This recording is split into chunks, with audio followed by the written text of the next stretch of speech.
on. Hey, everybody, I'm here. I got a special reveal. I'm going to kick it right off. I made a video. I got permission from Robert to use one of his videos. Let's see if I can get this. Come on, share screen. Go back to comments. Pick that. Share. Comments. Hide. Okay, I'm taking you guys with me because I know some of you only have a few moments. Here we go.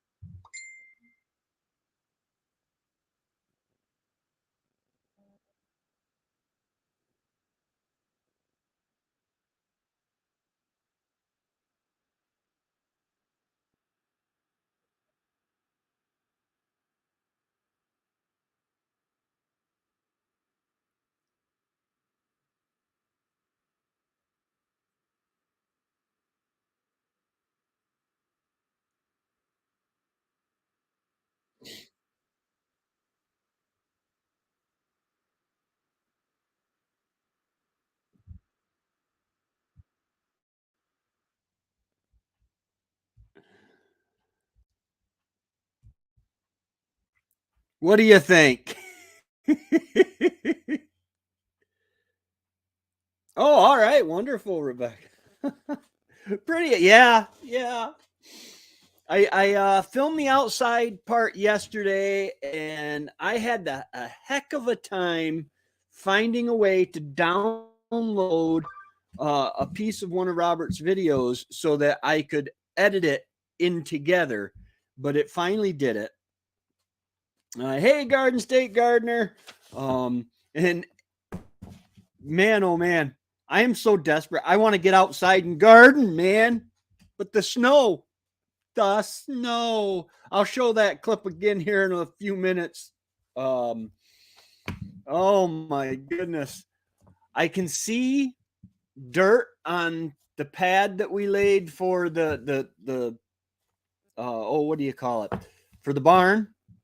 I can see dirt, a big patch of dirt coming. My driveway is almost snow free.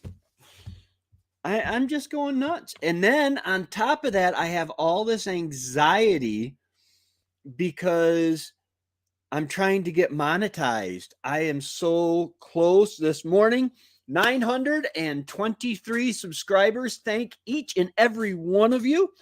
And 3,288 watch hours. Thank you guys for suffering through my videos over and over and over. Those of you who I know are helping me out.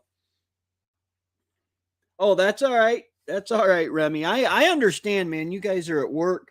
I'm so scared Marilyn is going to get in trouble because she streams our videos at work and stuff.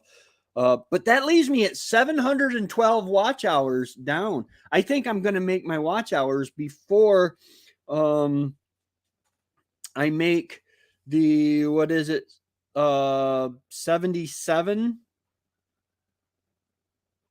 80. Yeah, 77 subscribers. Hey, Larks, how's it going? I'm going to turn this on. I'm going to make me a cup of coffee, guys. I'm in my sweatpants and stuff. Please forgive me. But let's see if I can do this here. Turn that over there. Come on, be nice. Well, I'll be. Well, now I'll turn that way, and it should. There. All right. Ta-da! This is me, and the sun is kind of shining. So you're going to see something very rare on the homestead in the winter. I have one Duos, 1 cup left, and I've got to use it. This is awesome coffee, guys. Nutty caramel. Oh, it is awesome. Yes, I am off grid and I have all this power. Now listen for the alarms. No alarms. That's awesome. No, my dish pile is gone. I am so proud of myself. Oh. Oh, look at that. There's a Windex bottle there. And you know what? I'm going to go ahead, move that out of the way. These are yesterday's eggs. So right here on live camera, I told you I'd have a special reveal. It wasn't just a thing before. Okay, that's on. Set the eggs down. Set the bowl on. 5.8 ounces for the bowl. 1.9, 4.0, 6.4, 8.8, 11.0. 11.0, but at 11 ounces, even. And that's wonderful. But guess what? I can't count it because I have 18 already. I already have a full dozen. So these don't get counted. I've got that only does 10 ounces at first. So 3 of them will go in the one I sell. Let's see. Ooh, that one's cleaner than that one. That one's cleaner than that one. That way I don't have to wash them. And shut that off. So yeah, I can't count the weight because quite unfortunately I've already got my personal use. Now I am going to do some water glassing. Just go ahead and hopefully you guys can hear me all right. This is how I get my energy.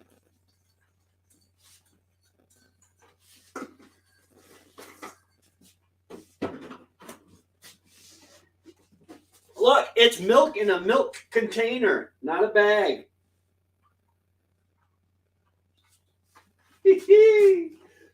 Oh, goodness gracious, land sakes alive.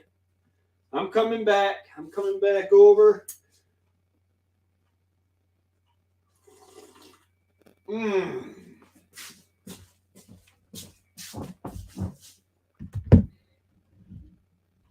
Okay, and might help if I didn't. Now I got to get a paper towel because I just spilled my coffee.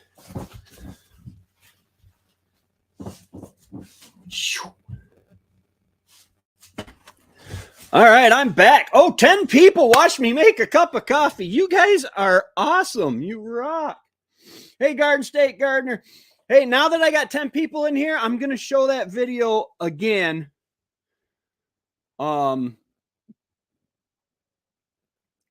Here. All right. Go full screen there. Go full screen there. I'm going to show, this is a video coming out today, but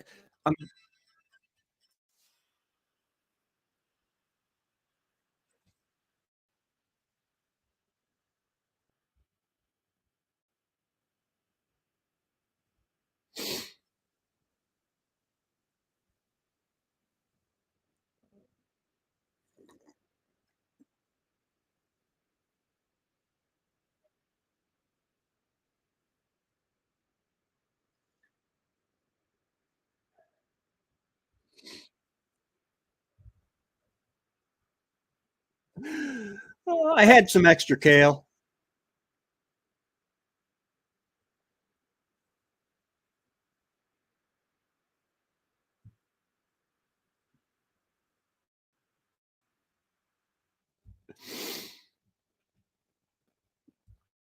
Oh. Morning, our cabin. Oh, everybody, welcome. Hey, I just want to tell you guys real quick, if you wanted to send me a sticker, I have a sticker wall here. You have my sticker, you have Thorhaven Farm, you have Annie at Back to Basics Homestead, you have Rem's Family Farm for Remy, you have Lynn at Bucket List Homestead, and then you have the Handsteaders. You can become a Handsteader by going over to thand141homestead.com and joining, subscribing to the blog. There's a 99-cent subscription, and also a, let's see if I can find it. Yes, there is a 99-cent subscription and a $1.99 subscription if your credit card won't do a 99-cent subscription. The basic plan is free. With the basic plan, you get 2 blogs a month, guaranteed. With the 99 and the $1.99 plan, you get you get a blog every Tuesday. You also get access to the Handsteaders Facebook page, and through me, 20% off. You can get merch. I'm working on designing more merch for the Handsteaders. And you get the members only Handsteaders Facebook page. And that is the commercial. Why did that move up? I didn't know I could move it up. Okay, I'm back to comments. Yeah, I'm having a good Monday. The sun is out. Well, it's out-ish. We're getting some cloud cover coming in. That's why I went ahead and I used the Keurig machine to make my coffee. Just because, people think of, Lynn and I discussed this the other day. What was it? Saturday evening on her live stream, Bucket List Homestead. People think of off grid and they think an old guy with a white beard living in seclusion and being a hermit, and showers or only bathes in the stream during the warm months. And I'm like, Lynn, you're describing me to a T.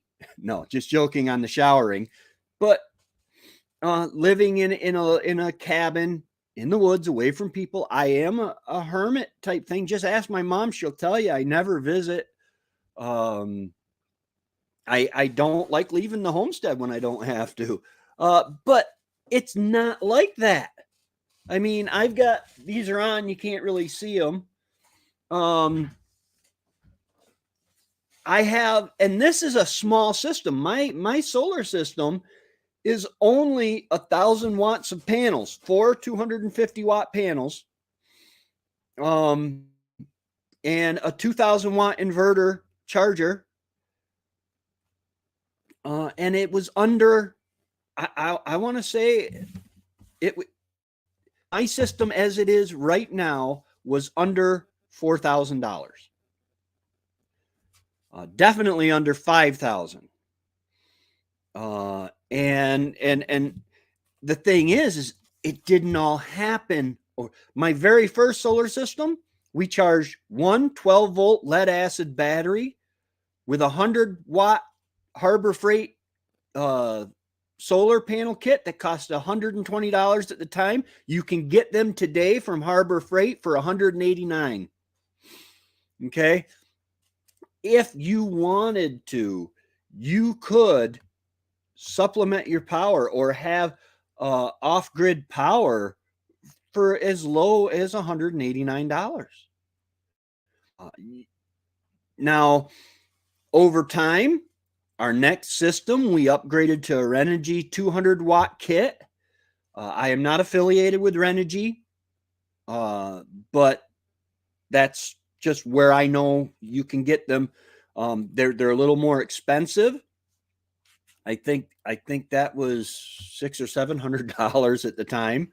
A 200-watt kit, and we bought some more Walmart deep cycle lead acid battery, the boat batteries, guys. Find a what's that game? Golf. Find a golf place. Why is my page down? What in the world is going on with that?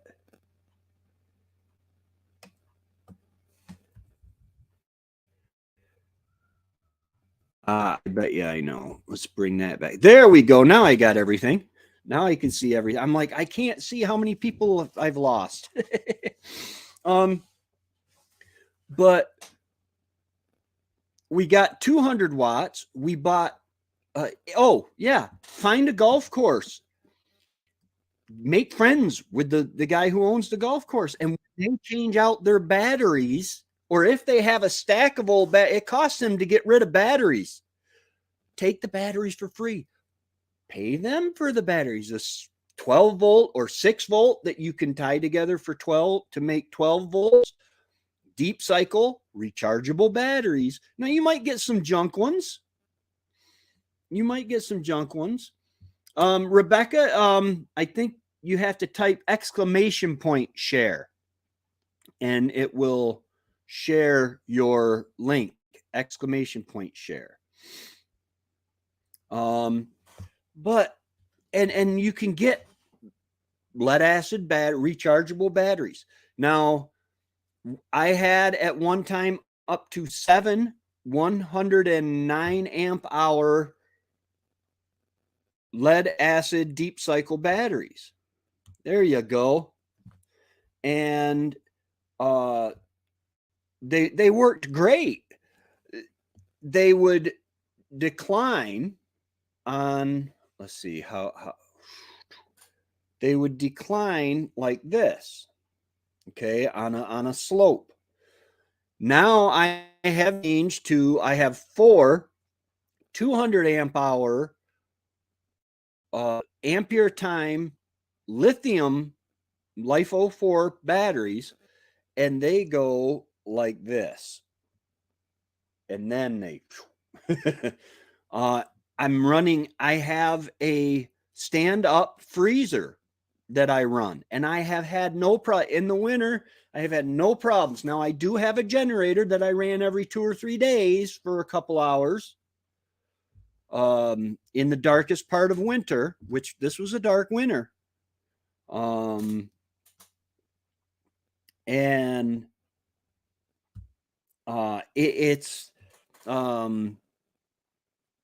so I had to run the generator a little bit because of having the freezer on there. My refrigerator that you saw is a propane refrigerator. Guys, I got 2, I think they're 250-gallon tanks. Or maybe they're 2 100-gallon tanks. I'm not sure. Hey, Beverly Moffitt, welcome. Ooh, pallets for a new project. That's awesome.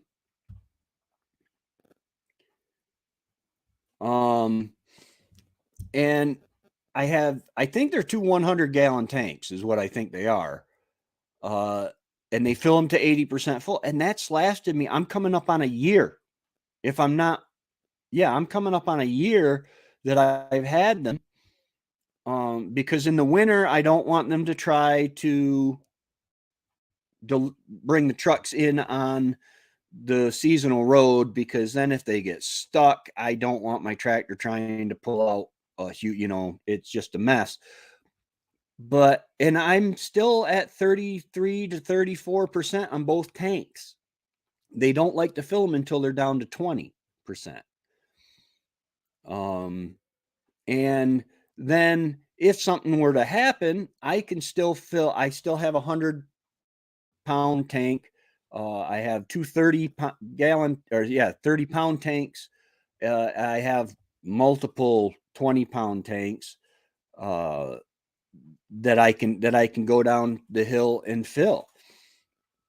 off grid, you don't have to suffer any more than you want to. Now, it's a more deliberate lifestyle. We talked about that with Lynn on Bucket List Homestead. And it's a more deliberate lifestyle. I have to keep track. Like I knew before I used the coffee pot, I already knew, okay, today my batteries are up well above the 13.2 that they sit at night. And I knew I had enough energy to do it. I just keep track of that stuff. Need to redo our coop, so building a new temp one will eventually be a turkey coop after we redo the original. I was about to say, temporary on the THAM 141 homestead sure does last a long time. My chicken coop was a temporary chicken coop. I threw it together with poles that I cut from the land as we were clearing the land, and OSB plywood, not meant to be exposed to the elements. Even if you spray paint it or whatever, I stained it. I just threw it together so I could bring the chickens up during the summer so that they would have protection from the elements. And that was 6 years ago. And they're still living in it. Hopefully, God willing, oh Lord, please, I will have a barn this summer. This spring, I will start building on the barn. And that way I will have room to do my chickens. I want to do rabbits. If for nothing else, for the manure. We talked about that with someone else, I believe at one point recently, about their chickens. When their chickens get to a certain age, and they do slow down laying when they reach a certain age, this person sends them to freezer camp, and that's fine. There's nothing wrong with that. I let my chickens live out their life, for the simple reason they're providing me with manure. They're providing warmth in the winter, and older chickens, even after they stop laying and cut down on the amount that they lay, they do tend to go broody. I have Buff Orpingtons that tend to go broody quite often. And we have, in fact, all three of the roosters that I have right now were hatched out naturally on the homestead by a broody hen. Good morning, Janet Homestead, where you are. How are you this morning? RG Arizona Homestead. I am doing very well. I was bored this morning. I have so much to do. It's pitiful. I got my video up for today's release. I gave a couple sneak previews here a few minutes ago. But I am 712 watch hours short of my 4,000. And I am, what did we say? 77 subscribers short. And so I said, you know what? I'm going to do a live. I'm going to start working this. Work it, baby. Sorry, I'm in a goofy mood. The video that I just showed and just did, yesterday I was in a goofy mood too. Big shout to Homestead Aquarius Robert for letting me hit one of his videos and take some of his videos out. It's kind of the dichotomy, my southern friends versus me. Whereas, like March 1st, they're like, oh yeah, we got this growing in the garden and we got this and yeah, and I'm like buried in snow still. All right. Well, thanks for stopping by. I appreciate it.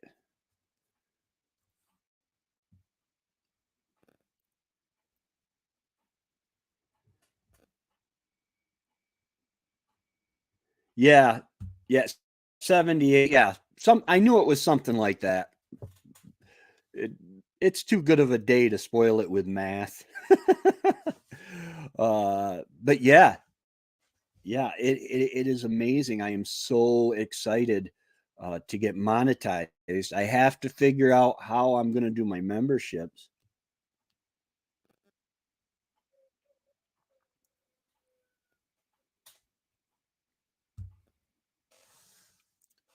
When am I going to make your knitted hat for you? Anytime you want. Anytime you want.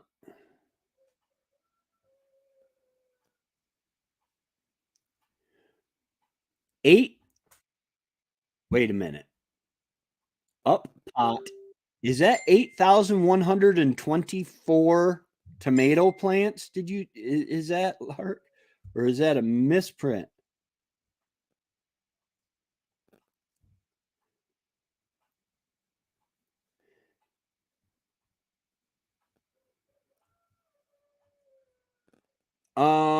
Marjolaine, I believe you have to that those are gifts to your channel membership.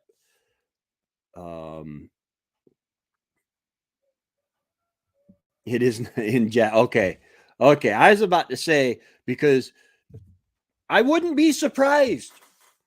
Um I I hang out with Remy and Annie and Marjolaine, and these people are serious about their planting. They plant a lot. It's almost like they want to be self sufficient.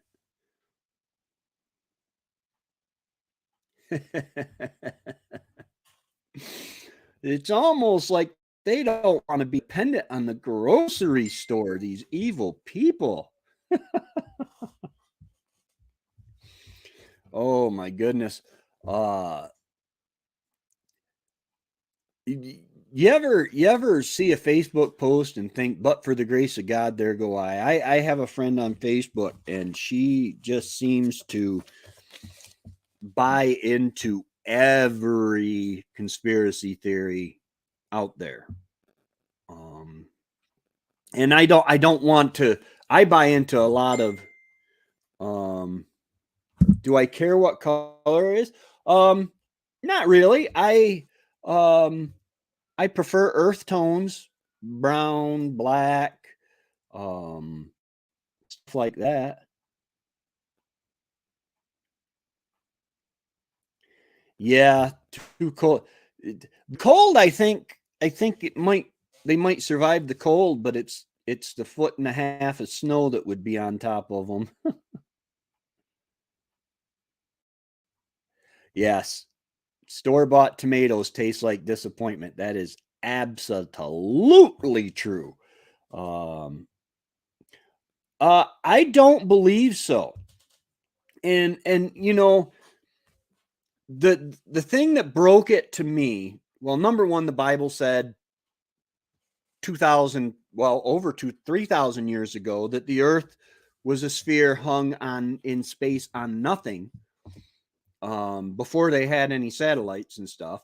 But then in order to keep a secret like that and the lie that the earth is a sphere, in order to keep that going, you would have to have every airline pilot in the world uh in on the secret. They would all have to keep the secret. Um and I just don't think it would be it would I just don't I really don't think it would be feasible to be able to do that. Somebody would have broke the story and say, "Hey, yeah, when we say that we're going to fly from LA, we're going to fly west to Paris, um we're actually just turning around, we're actually flying east to go to Paris." It just wouldn't work.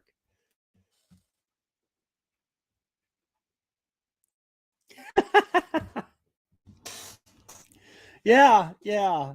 That science is a horrible thing. I tell you, it's amazing to me, but science, the scientific method, using the five senses to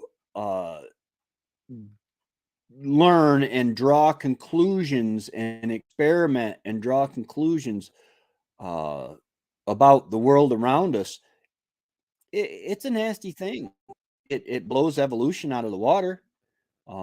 It supports the biblical account of creation, um, and it really changes your point of view on a lot of things. Um,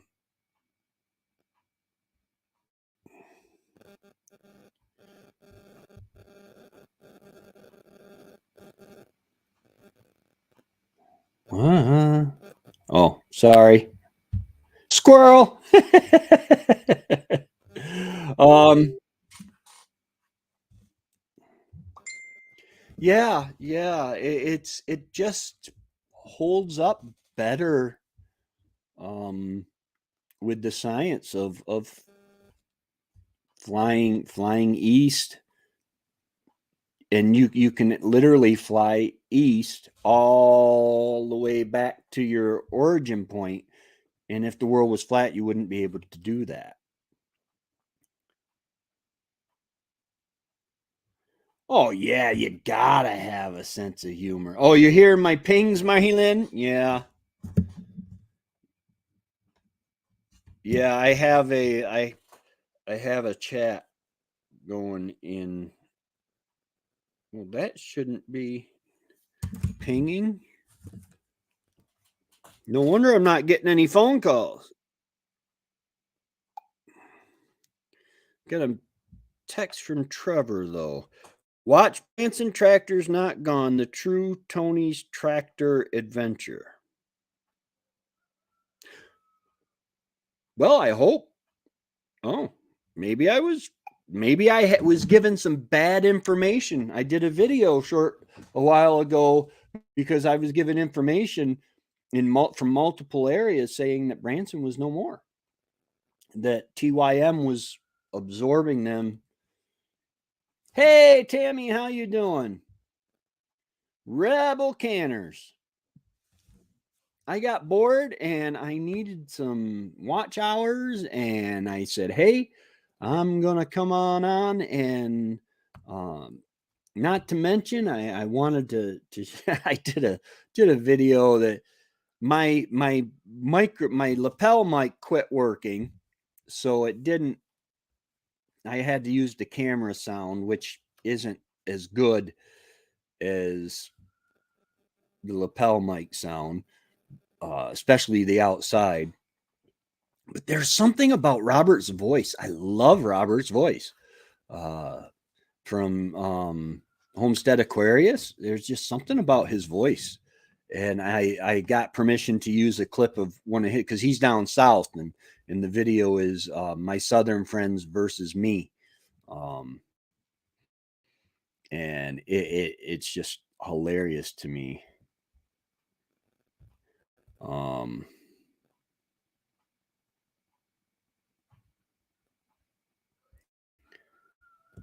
oh, so what do y'all want to talk about? Oh, I could take you. Let's see here. Let me open this. I can go to documents and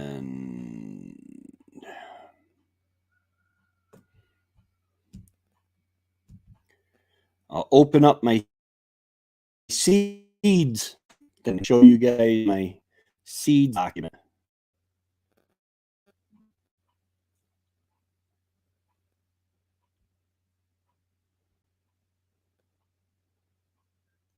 Where did it go?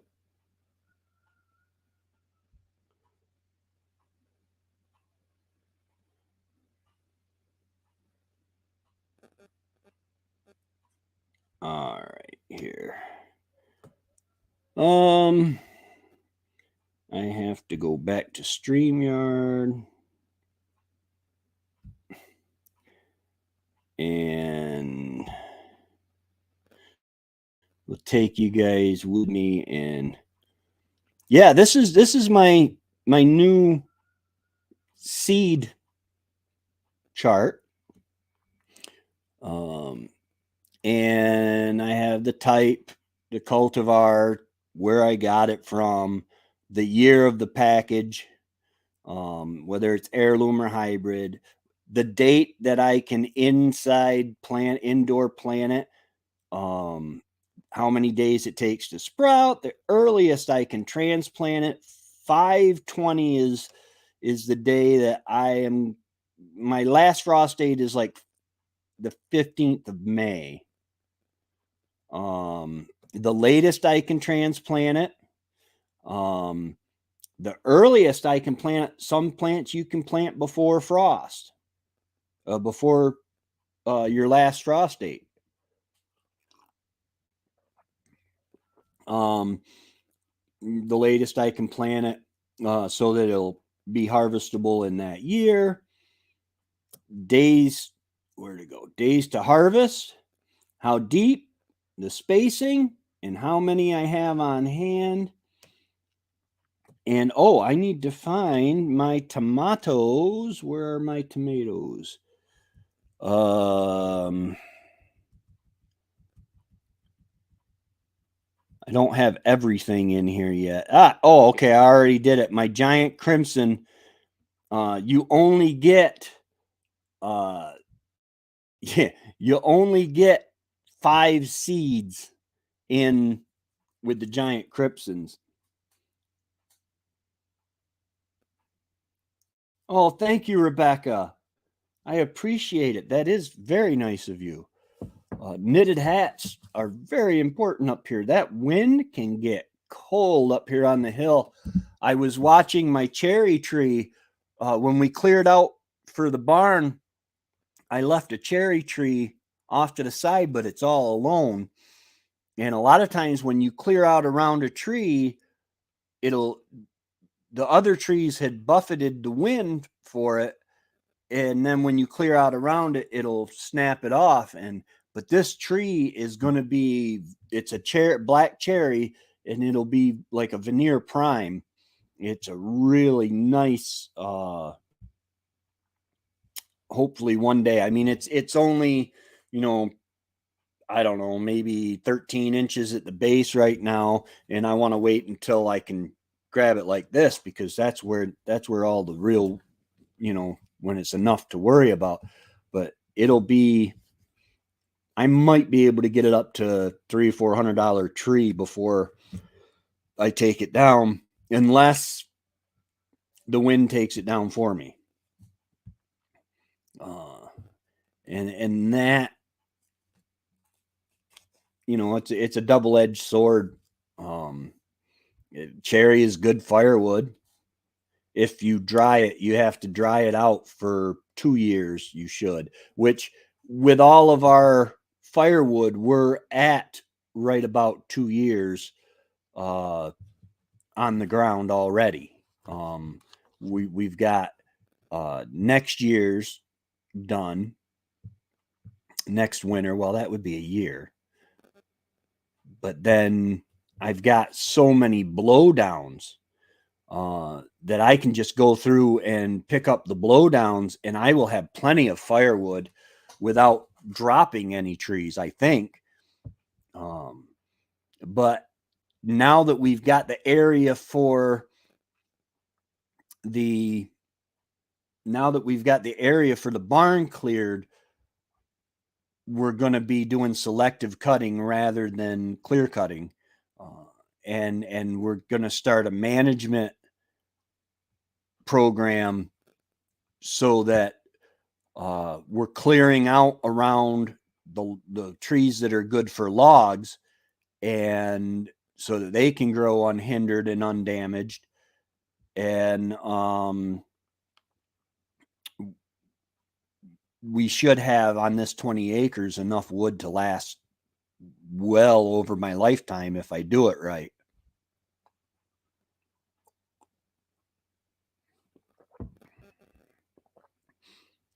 Oh.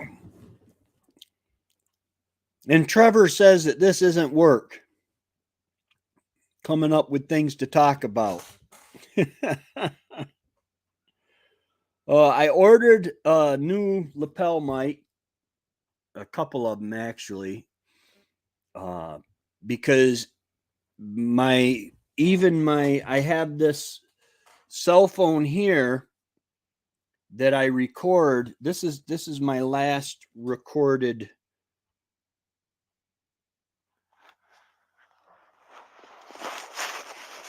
See that the lapel mic, it wasn't coming through. That's me putting this cell phone in my jacket pocket. The lapel mic was up here on my jacket.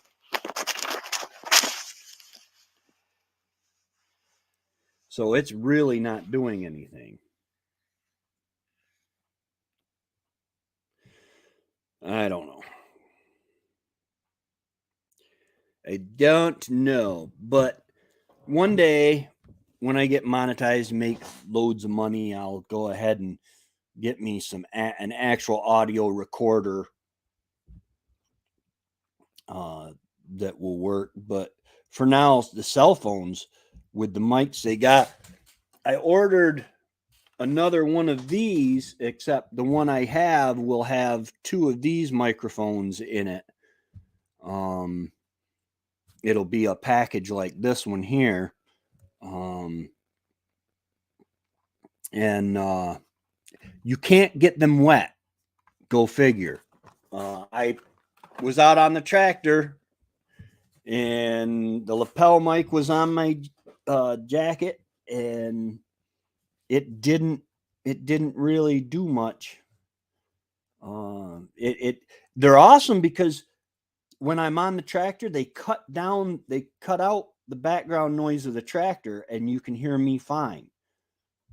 Unfortunately, they don't mix with rain and snow.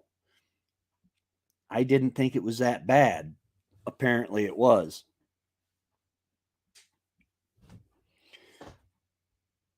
Let's see here.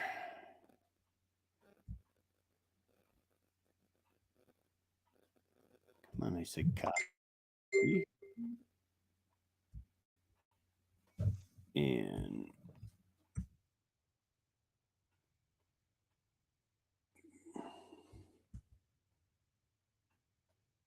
what's going on? Invite. It's copied.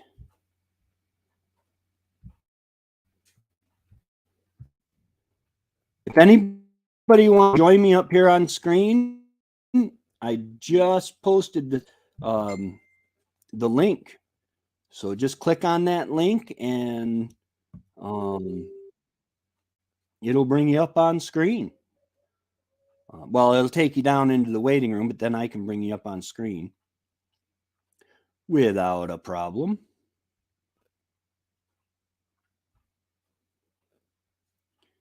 I don't have YouTube open.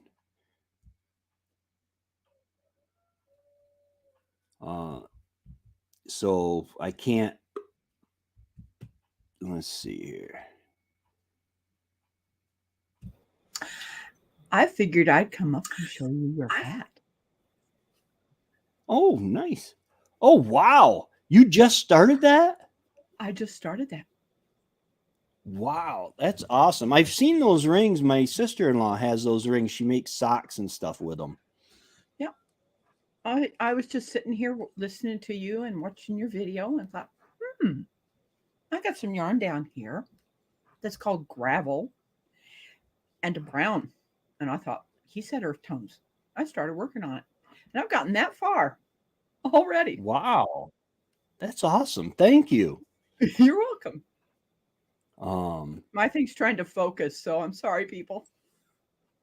My camera does that in and out. Yeah, mine sometimes quits.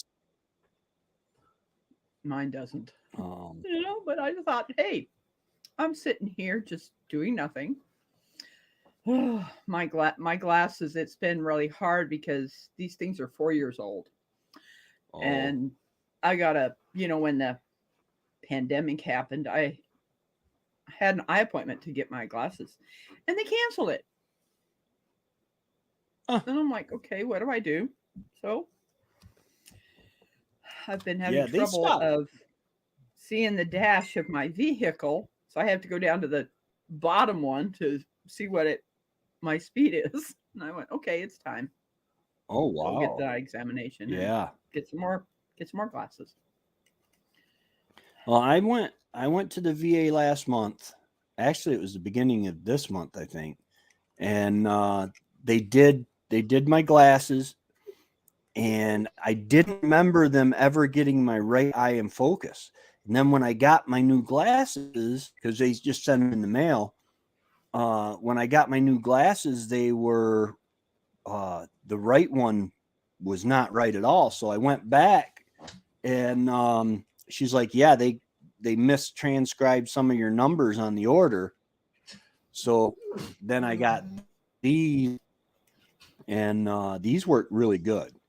I'm over the weirdness because when you get new Yeah. glasses, it's all a little weird. Well, I have to get trifocals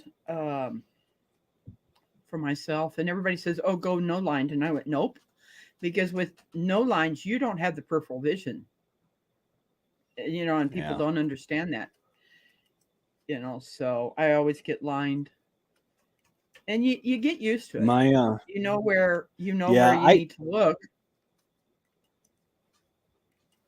I tried bifocals, and I don't know if the place messed them up or what. I tried for about 2 weeks and I kept getting headaches. So what I do is these are my distance glasses for like driving and normal activity, and these are my reading glasses, prescription. Hey, JMB. Because it's seeing it scares me a little bit because I'm a homesteader, I'm a prepper of sorts, and I start thinking about, okay, if things start going downhill big time, the VA is going to be one of the things that they cut, and I don't want to be blind. It's a weakness. Not. It's a weakness that there's nothing I can do about. Definitely true. After my father got glaucoma, it was really hard for him. Yeah, my I grandfather gotta count had how many glaucoma. rows I've got here because I'm forgetting you probably want a wide band. Cover your ears because it is cold where you are. Oh yeah. 8, 9. I've got 12 rows already done. And I need 16. That's so amazing. You see how fast I'm going on this thing, and yeah, that's amazing. It makes it quick, and my mom used to knit all sorts of stuff. Yeah, this is hats and called gloves. round loom knitting. It's not crocheting because a lot of people don't realize when you crochet, you have to see how big that person's head is to make it big enough for it to fit. This type of hat stretches in a circumference, so it fits all heads. Cool. Except when you got someone with a really big head that you have to use the biggest loom you have. Yeah, I have I tend to my head comes to a point. The most.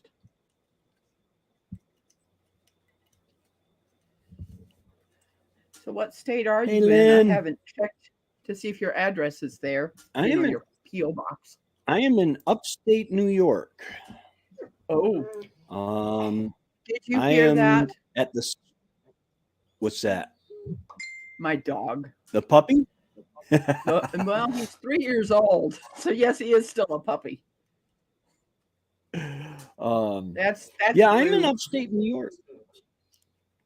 Uh, I'm at the southern tip of the Tug Hill Plateau and just kind of east of the Adirondack Mountains. Oh, yeah. That's how Um, far is that from the Canadian border? about an hour and a half, maybe. It's Oh, it's it's pretty, not pretty, very pretty far. close. Yeah. It's going to take me, I want to say 3.5 hours to get to the homesteading conference in May. Oh, Oh, which okay. I should I should put that at the bottom. Yeah, he's talking about that person's talking about Peter Old Man King Homestead. He uh he in fact, as you see, the blanket is now gone. It got put in the my wash machine, washed, and then put in the dryer. I'm gonna probably put in the dryer last night, and it's getting sent to Peter. He's the one that won it Oh, last night. nice. He's the one that won that thing, and it was 52 inches wide by 60 inches long. So it's a pretty good size lap blanket, to Yeah. cover him. He's pretty Well, excited to get that. So it I will. am, yeah, I'm planning on going and visiting Peter this spring. Okay. I am close to Watertown. I'm about an hour away from Watertown. Um, and I am not in the same microclimate because as soon as I come off the Tug Hill Plateau, uh, when I go down into Rome, it's a totally different climate. I'm not really sure. I know I'm in 5A um, growing zone.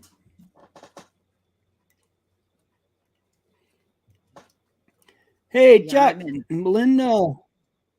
Hey, Chuck. I'm pretty sure it's Chuck. I think this is the first time I've been up on your live. Yeah, I think, yeah, first or second. I'm not sure. It seems like you've been up once or twice before, Oh, but uh, it's hard sometimes because I was bored, and I mean I could put away well, my dishes, I but who wants to do that? who- And it was it's really strange. I was thinking about going live myself and doing a mail call for someone that sent me a card. I haven't opened the envelope as Devil Dogs. He says you're impatient, and I went. I agree. I am. I want to see what's in there, but I haven't opened it. So I'm probably sometime today. I will probably do a mail call on what someone sent me and open it up and nice. thank them and do all of that. I don't know what time I'll do that, but I've got all these packages to ship off today, and had a great idea when Al Chafe was getting ready to ship off the packages that he's shipping off to people that won on his giveaway. He showed all the packages that he's having to ship off. Now I thought, I can do that in the back of my van. So that's what I'm going to do. I'm going to lay all the packages out and take my the iPad out there and video it.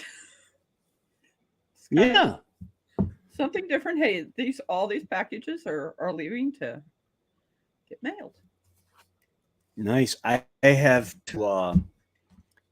to send out my secret seeds um, for the global gardening and homesteading community there. the Secret Seed Challenge. I've got to send those out yet.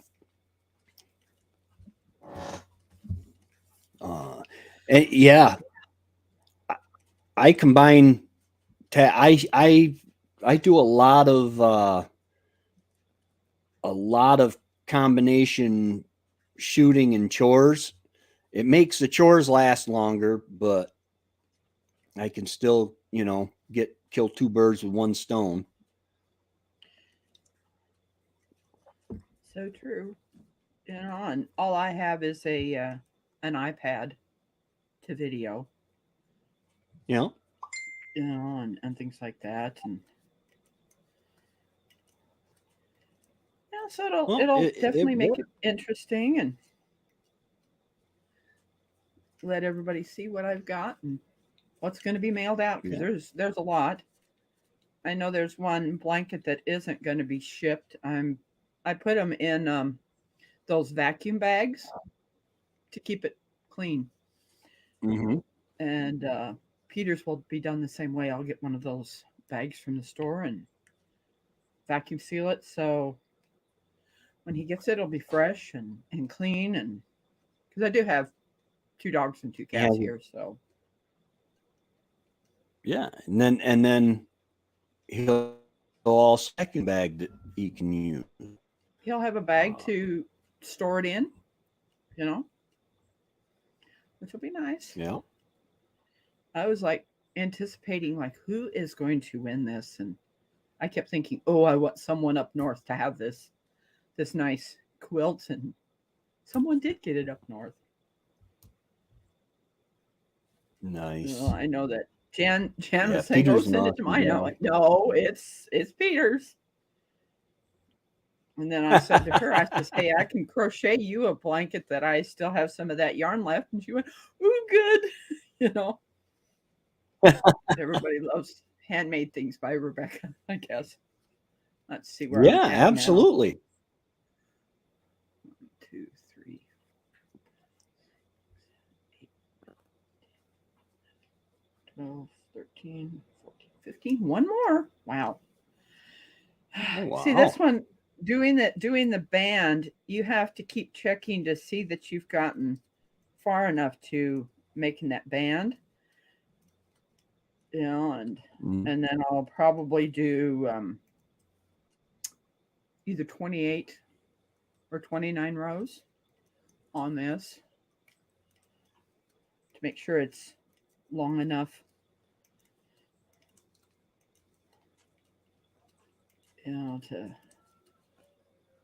This is really pretty. I'll show you the one ball. Like I said, this is called Gravel. Mm-hmm. And I'm using I like that. Brown color, kind of earth tone color with it. And it's definitely nice. It's got grays in there and it's got that white. Yeah, so nice. But I got an email from somebody so I could get theirs shipped off to them, and kind of made me a little emotional because what he put in there is that it's been 10 years since his grandmother has been gone, and his grandma always made him a hat, and they're all gone because they've been wore out. And he felt like his grandma was blessing him through me. And it kind of gets like, okay, thanks. He won a dish pot. Not a problem, Chuck. Oh, he'll be right back. He's got a phone call. Yeah. I don't know how to keep the videos going when you're on the phone either. It ends up just dropping off, and then I have to click back on it, on my phone. I think that's why I started using the computer to come up on it on the StreamYard instead of my phone. Yeah. I like the way, maybe it's because I'm used to the layout on StreamYard on the laptop. I need to get a better computer. I want to get a regular desktop because my editing software on the laptop, which I bought this laptop just for YouTube and making videos and editing and stuff like that. But now that I have the 4K action camera, it won't it takes forever to render don't you? to just so you can edit. Yeah, well, the thing is that what it ended up saying is that you have to do it in 1080p, Yeah. for uploading. Yeah, that's what I did for now. Yeah. Um Onto YouTube, you have to use the 1080p, which I don't know everything about that, but well, and 1080p, then of most course TVs are 1080p. our 1080p. Once you hit a certain point, once you hit a certain point, you max out what the screens. I think most cell phones, everything are 1080p and stuff like that. But the I do a lot of zooming with my editing software, and if I don't do it in at least 1080p, then it gets grainy when you zoom in. You lose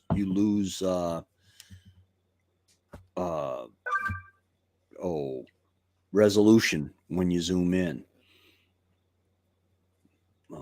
And I try not to zoom in with the camera, because the camera I use, when you zoom in, it records that sound, and it goes blurry zooming in, and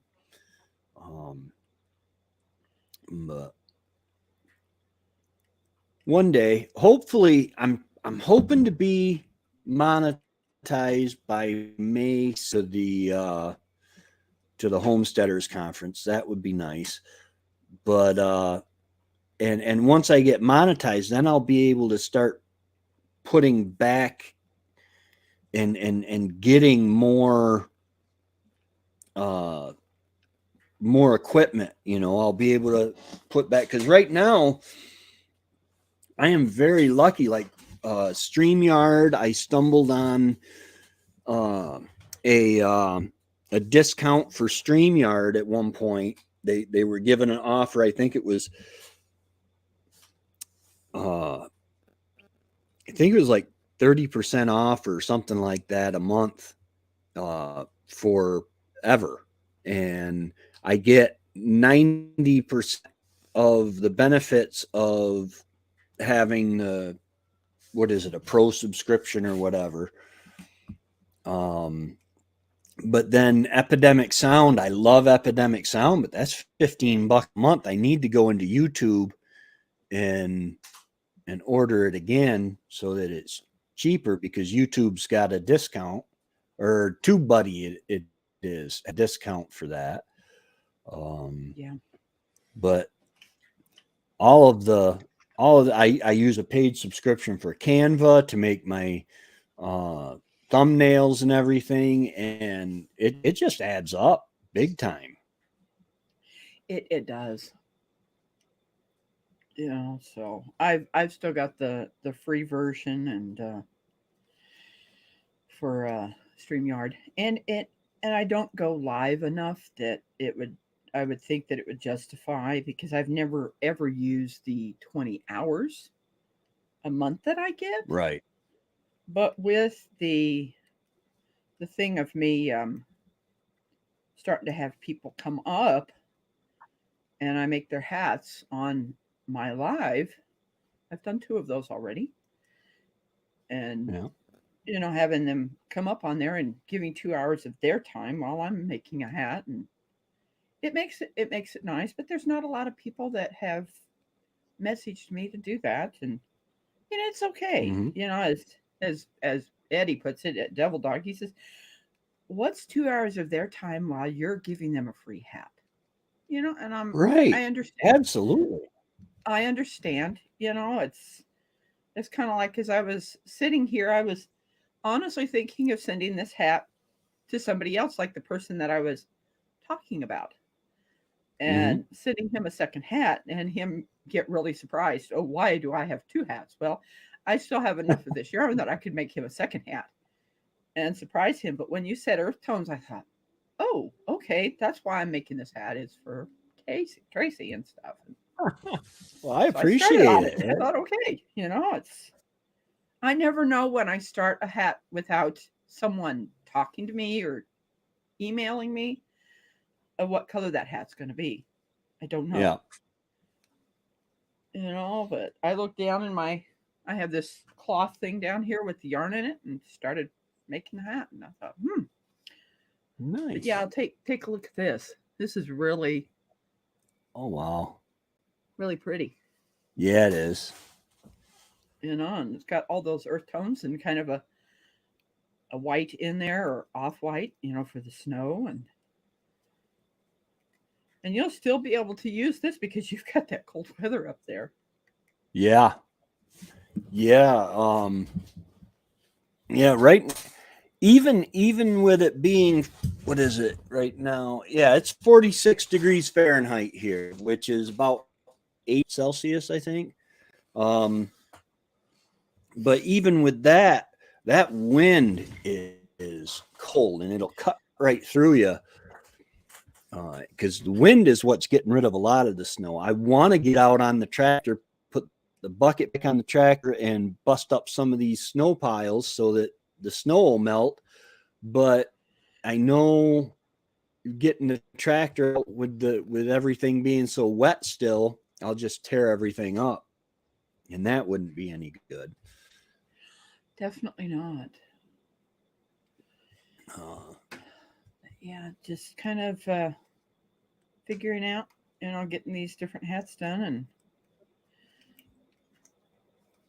get that back out of the way. This is this one yarn, the brown, feels like it's a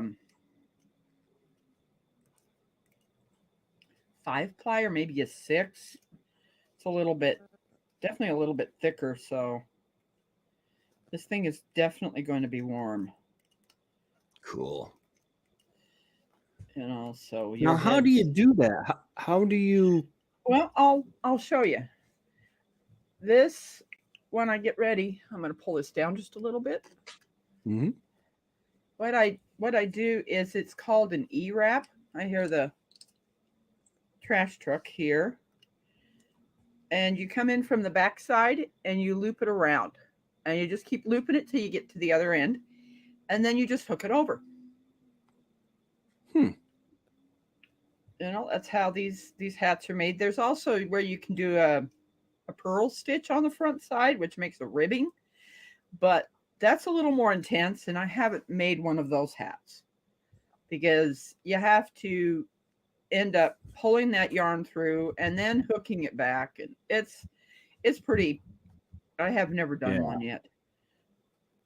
Where you end up making the ribbed knit purl on it. It's like, no. I might end up doing that with the I have some yarn that is like I'm trying to think what they called it. I think it's not turquoise. I can't remember what the color is, but it's like a greenish blue, darker green blue, and it's with alpaca and acrylic together. And I thought, so I'm going to probably make myself with that a hat, and I'm going to try that ribbed one for me because I haven't made one, and a scarf. Unless I make it wide enough as a scarf that I can just put it on my head and wrap it around or something. Yeah. Yeah, I remember when I was a kid, my mom used to make us scarves and socks and hats and everything, and they were warm. My feet never got cold in the because she'd make us nice heavy wool knit socks. Yeah, and the thing that's nice about wool is it wicks away the moisture on your feet. That's why your Yeah. feet stay so warm with the wool. My dog just sighed again. He's a 3-year-old lab English Mastiff cross, uh, Oh, wow. but he's not tall like an English Mastiff. He's broad, very very thick dog. But everybody kept saying, "Oh, he's not blue," and I went, "His name is Blue. Doesn't matter what color he is. I just like the name Blue. That's what I named him." Yeah. My man used to raise English Mastiffs to sell, and he had one named Gunther, and this was a huge dog, and that dog loved me. He would come up, and if I'd pull in the yard, he'd come up and he'd be bouncing all around and everything, and let me pet him and love up on. And one day I got my arms around him, I'm petting him and giving him attention, and I'm right down, in his face, kind of, and he's fine. And my brother pulls up, and my Trevor's like, "Hey, Gunther, he's here to take your ladies." That dog started growling at me, and I couldn't go really near him much ever again. Uh, and when those dogs get mad at you, it's intimidating. Oh yes, I mean, then Blue will just be there and he'll hear something and it's like his brain switches. Like, okay, this I need to Yeah, guard my home. yeah. It's like, okay. But yeah, he can Well, that's literally another thing. standing on the porch, he can leap almost to here, his back. Just leaping up. Wow. And it's like, okay, you're yeah, you're big, you're heavy. I mean, the last time I weighed him, he was 103 pounds. Oh, wow. Yeah.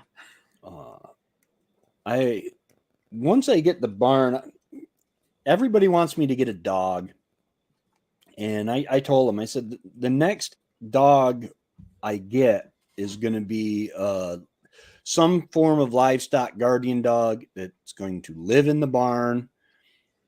Once the cats are gone, I will not have any more in the house.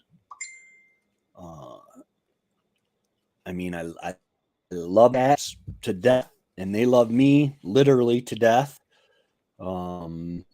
But it's just more than I want to deal with the animals in the house, I guess. Mm. Well, the thing that's nice about having cats is that I don't have the mice problem that I used to have in my home because I do live out in the county, and it definitely keeps down on that population. And having these cats, they know they're here and they don't seem to be around as much, which is nice. Yeah, And yeah. Every and once I in a really while, don't. I'll go to walk out the door, and oop, um, every once in a while, I'll go to walk out the door, and there'll be a tail and a spine or a little piece Yeah, of mouse sitting there. So they're letting me know, yep, we're working. we're working. I don't know how they do with rats because they're a little more intimidating. Rats Yeah, can be and stuff, and yeah. Well, I've it's even had hard because, small. like in my pantry, go ahead. I said in in the past I've had Chihuahuas, and they'll take out a mouse also. Those Yeah. little dogs will also, and I Uh, have a feeling that even if the my big dogs got hold of one, they would do the same thing. yeah. I know they use predators hunt. Literally, they use them to hunt mice or rats in farms and stuff.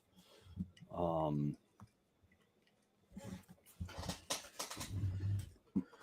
our cats kill mice, rats, and squirrels and rats. Yes. When And rabbits. when yeah, when I'm lucky, they bring the chipmunks or the squirrels in the house dead. Most of the time they'll bring it in their mouth, and when they set it down, the chipmunk will say, "Oh, he's not paying attention," and wake up and run. And then you have cats running, and then they lose interest after a while, so you end up with a chipmunk living in the house until they find it or it finds a way out. Oh my gosh. There was one time I didn't realize that tractor tires, even though I painted the inside of them, they still leach oil into the ground, into that soil that you put in there. Didn't know that. I tried to do something so that I could still use something that's kind of interesting and putting my dirt in there.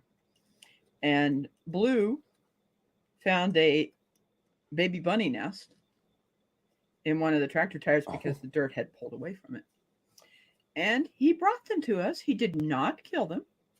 So I put some leather gloves on and asked him to give it to me. And I basically got a box with a lid and put the baby bunnies in there. He had brought us 3. And I basically told my brother, I says, that tall grass we have in the front yard, put them close to the edge. Their mother will find them, because they were definitely old enough. Yeah. And I don't know what happened to him after that, but he never killed them. He didn't. He just, being That's awesome. I guess being the lab that he is, he brought them to us. All I heard was this squealing going on, and I knew exactly what it was. Yeah. So he gave them to me, and then we took care of getting them out of the yard. Yeah. So they could go live their merry life. You would think that it's nice he would, it was kind of nice that he didn't hurt them and just brought them to us. Yeah. Took care of them. So some people are like, okay, have you ever heard a rabbit scream? Yes, I have. Yes. It's a horrible sound. Horrible. Oh no. But look at how far I've gotten on this. I'll finish this and look on your about section and get your address and put this in the list of things to be shipped today. I need to make what sure I'll do that is in the email, my I will send you the tracking number so you can track your package. Now I've got an alert, but I'm not going to look at my phone right now. It's like, doesn't matter. I've got to glue some pegs down in there because this one moved. As much as I've made hats with this thing, I don't know when it's going to wear out. And I haven't been able to find another one. These are much closer than the other looms that I have. I've got one here. See how much further this is apart?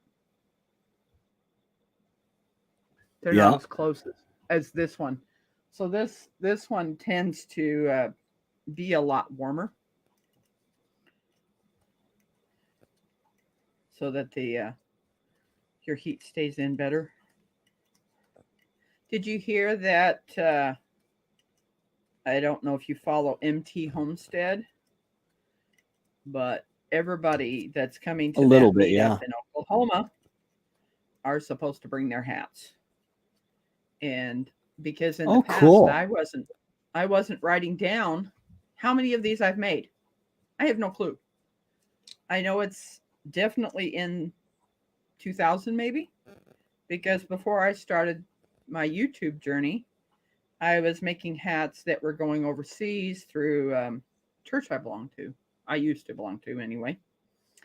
And all those hats went over to Indonesia and other places, as a humanitarian thing. And I made baby hats, for newborn babies and, in the hospitals and stuff like that. So I've made a lot. Then I took a break for a while. Nice. Then I took it back up again. So yeah, lots of. Let's Lots of see. hats. I'm gonna go ahead and put my. Maybe. Uh, Yeah, J and B is looking forward to seeing the hat photo. Yep. Make sure I got all those down and ready to. I'll show you what I do here. Is I put this in here, and then I just pull it over the top, and it just keeps growing. Some people say it goes pretty quick. Once I get past the band where you got to keep counting to make sure you don't go over. I guess you could go over, but once I get on this part, it goes pretty quick to making the hat. And nice. like I told everybody, it usually from start to finish is about 2 hours. Yeah, That's awesome. So there's a meetup in Oklahoma. I wish I could make it to that one too. I'm really looking forward to the Ontario Homesteading Conference there, but and I'm kind of nervous about crossing the border. That invisible line just seems to cause all sorts of problems, mailing stuff and everything else. I tried to mail. Oh my goodness, I don't think I've ever. I need to check my Amazon account and make sure that I sent Ren's Homestead someone sent me through Canada on Amazon, which I was absolutely shocked at how much they sent. And I've got to figure out, okay, which would be better, to do it through Canada and pay the shipping, or put the money in my brother's account to get something here in the United States, because I bet it would be a wash with both of them versus, the shipping costs that would come from Canada, or losing some money here in the United States, which I wouldn't have to pay shipping. Yeah. It was BC Gerbs that sent some money in my email to put on the Amazon account. And I was surprised at how much he did. I was like, you're kidding me. Why did you do that? But he did. So I've got that still in the email. I've still got that in the email. I haven't put it in the account yet to order something. Well, I had given away a pair of these. They're the bone conducting headphones. I did a giveaway, and they go right in front of your ears, so you can still hear everything else, but you can hear the music or whatever too. And I took it to the post office, and I used the box that said it had batteries in it, because it does have batteries. And they're like, we can no longer ship batteries to Canada. And so I've got to order it through Amazon and then just let them deal with it. But I thought I'd done that already, but now I'm thinking about it. I don't think I did. I had some that went over the ear that went right over here. It was a fuzzy thing, and I've been looking for some and cannot find any. But maybe that set, because it would sit more here and not in your ear canal, because I've got such small ear canals that there's no earbuds that fit my ears, in there and stuff. And so these are Bluetooth. They're Bluetooth. Okay. And they're Bluetooth and rechargeable. And because I'm trying to get away from the wires, like with my lapel mics and stuff like that, the wires if you don't have them tucked in just right, the wires will snag on stuff and pull right out, and it's just a pain. I know there's larger channels that talk about the Raycon, and it's like, I don't really like something sitting in there and causing problems.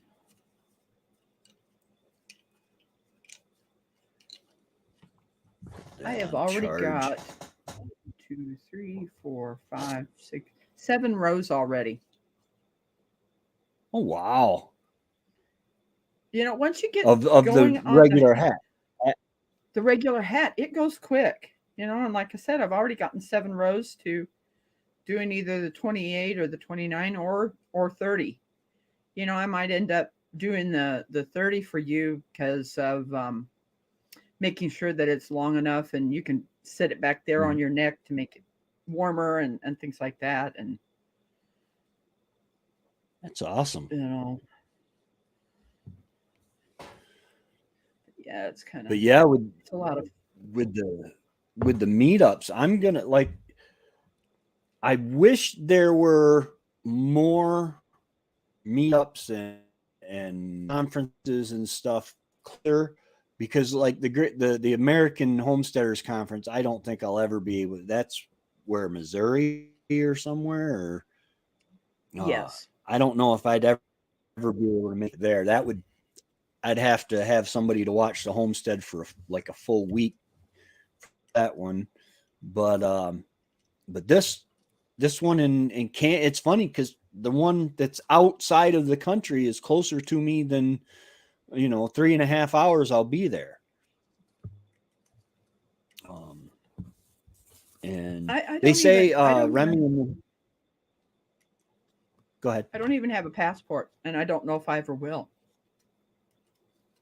I don't have a passport. I got the in New York, our licenses are not up to federal standards, so I couldn't even get on a domestic flight without getting an enhanced license. And the enhanced driver's license allows you to cross into Canada or Mexico and fly domestically. And but what I find really interesting is when I got my driver's license, which I was 26 at that time, I had to show them my birth certificate. And then they did it to me again. And now they're going to do it to me again when I get the real ID. You've already gotten it. Mm-hmm. It hasn't changed. So why do you need it a third time? And then if I got a passport, I have to send my original and then they give it back to me. I don't want to do that. Because what if they lose it? What if they lose it? I'm paying because I was born in California. It costs $15 for my original birth certificate. 15. Huh. I'm like, no. Yeah. That's to me with disability, that's a lot of money. Yeah, with the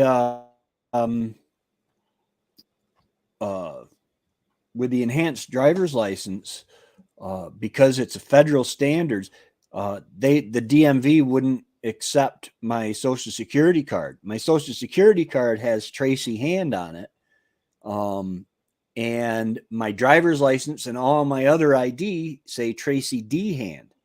So I had to go to the Social Security offices and get a new Social Security card. They didn't. Then I went back and the guy's like, "Oh, we can't accept your birth certificate."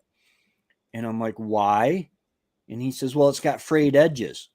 I said, "But everything is readable and you can tell it hasn't been tampered with." I said, "It's because it's 52 years old, And he says, "Well, I am a supervisor, but I'll call another supervisor over, and if she'll accept it, then I'll accept it." And I gave the best puppy dog eyes I could to the lady, and she accepted it.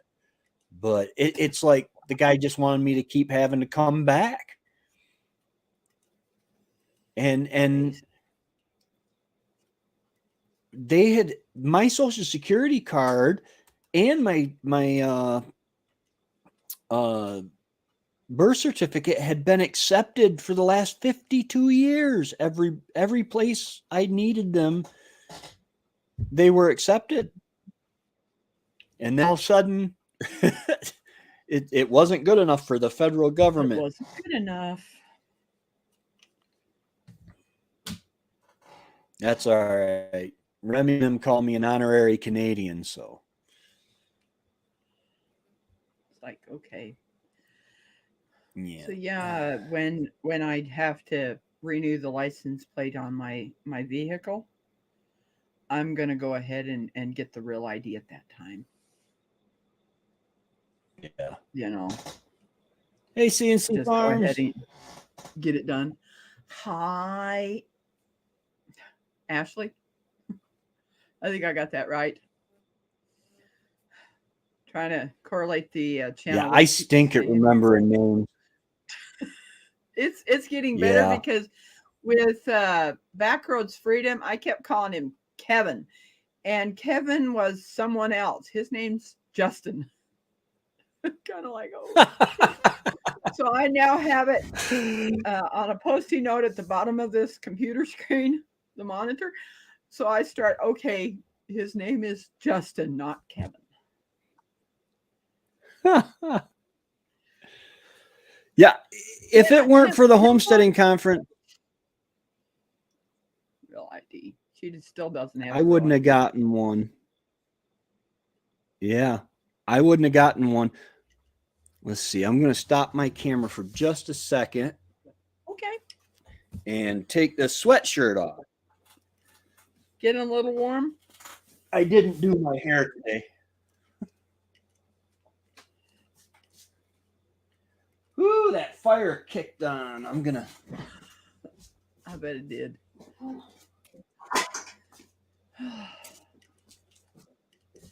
Everybody's waiting Wood for me to heat finish is a this double hat. edged sword.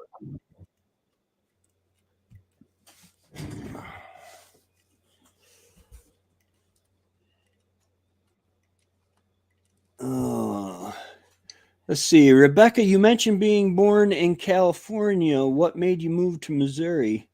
How long have you been there? I was 2 years old when we left because of my parents. They left Southern California, and then they moved to Utah. We lived in a town called Granger, Utah. Uh, my oldest brother lived there in Utah with his wife and daughter, and then after a little while, we left there and moved up to Washington. So I've lived in different states. I lived in Washington from I think I was 11 to 18, and then left there when I turned 18. I went to Oregon into the Job Corps on the West Coast, and when I lived with my parents at the time I went into Job Corps, I didn't get my high school diploma. I got my GED, which still is an equivalent, and went to Oregon to go into the Job Corps to get some kind of training. And they tried me out on typing, but my eye hand coordination wasn't that good. So then they tested me again and put me in. I went into nurse's aide. So got some medical training, worked in a nursing home and stuff like that. So when I came back here, it was because of my parents living in Missouri that they flew me from Oregon to Missouri. And I've lived here since 83. So I've lived in this state the longest of any time in the United States. Yes, I was a mama's girl. I always wanted to be close to my mom. And thankfully, when our dad Nothing passed wrong away in with that. 2006, I took care of my mom. And now I take care of my brother. You know, so it's nice having that medical training. Um, Yeah. that I end up taking care of family, and I am the youngest of eight. You know, so but yeah, my brother has developmental delays. You know, he's got Mm-hmm. autism and stuff like that. So I take care of him, and he takes care of me, and it's been great. You know, there's times that I do get stressed, you know, but Yeah. it's about taking care of family because, as far as I know, that my brother and I will be together. You know, Yeah. Yeah, Missouri is Yeah. my home now. It certainly is. I don't like the humidity. I don't like that portion of it, or when the winters get really bad, and they have, but I just stay at home and we deal with it. And but yeah, Missouri is home. Yeah. So I've I got. was born in, let's see, I was born in Plant City, Florida. When I was 5, we moved to New York. Then we moved to Florida. Then we moved back to New York, upstate. I've never lived in the cities. Um, and then when I was 16, I moved back to Florida to live with my real father. And then I joined the army from there. I lived in Germany, spent some time in Saudi Arabia and Iraq and Kuwait. Then I went back to Germany. Then I went to Fort Irwin, California, near Barstow. And then I got out of the army from there and came back to New York. And we moved to Penn Yan down in the Finger Lakes for a couple years. And then we moved back to Port Leyden. And then we moved here on the homestead in Ava, which is about half an hour away or so from Port Leyden. Yeah, family is so important. It is. I had one of our siblings has passed away, and she lived maybe 20 minutes from where I live. And I see her husband once in a while and stuff like that. But it's been hard not having her around. Mm-hmm. But I still feel like she's here with us. Yeah, yeah. She didn't know that I was going to start this YouTube channel because she had passed away and stuff. And I think she'd be happy for me, you know, Oh yeah, because I'm doing yeah, something for somebody and just not sitting here at home and not doing anything. And it brings me so much joy to make these hats for people and give them out. And so it's amazing watching you do that. I mean, just it's like, just kind of like, hey, it, like I said, it gives me something to do throughout the day. And my dogs will let me know when they have to go out, and sometimes I'll walk with my brother, sometimes I don't, because my arthritis in my knees, it gets painful, but I still yeah, get up and move and do what I have to do to keep moving. Most ladies don't tell their age, but I'm in my 60s. yeah, yeah.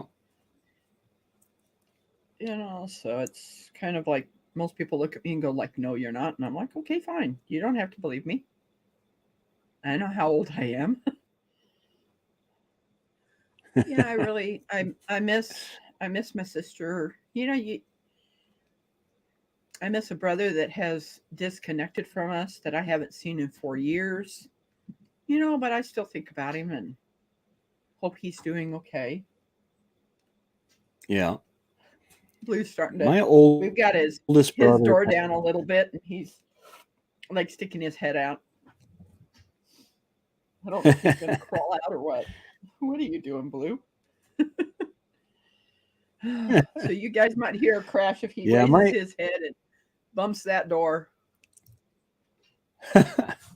Yeah, my oldest brother You're passed just watching when me he make a hat. A lot of people haven't. I tried to video this and it just wasn't working right. Oh my! Thank you, Dave. Denver just got up and he's like, "Okay, I've got to go out." My mother always said I wore my heart on my sleeve, and I do. Hey, nothing wrong with that. Nothing Nope, wrong with there that. isn't. You know, yes, I know you're looking at me, Denver. I'm going to mute my mic for just a moment and I'm going to call my brother and have Okay. him take the boys out. All right. Yeah, it's amazing. I lost my older brother, my 6 of us. My mom, Tommy, Tammy, Trina, Carolyn, Tracy, and Trevor, all T's. And Tommy, my oldest brother, died of a heart attack, and Tammy lives in Clearwater, Florida. Carolyn lives in Leland, North Carolina. Trina, I believe she's in Georgia now. And me and Trevor are up here. Trevor's in Port Leyden, and he's having him around. He's just an awesome man. I'm really proud of the way he grew up, and he's got a work ethic like no other. Oh,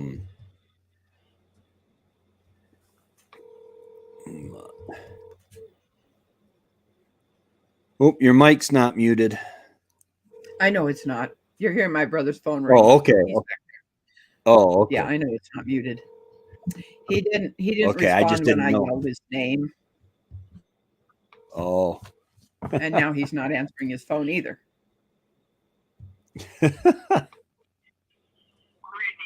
Yeah, he didn't answer. I don't know what. Go get him, Denver. Go get Ronald. I know. But yeah, I don't know what's going on, but he's like I said, besides that, he's got epilepsy, so he takes a medication that makes him sleepy, so I used to get upset with my brother, but I now understand, it's that medication he's on that causes him to sleep a lot. Yeah. It's amazing the challenges that we face, and it is such a blessing.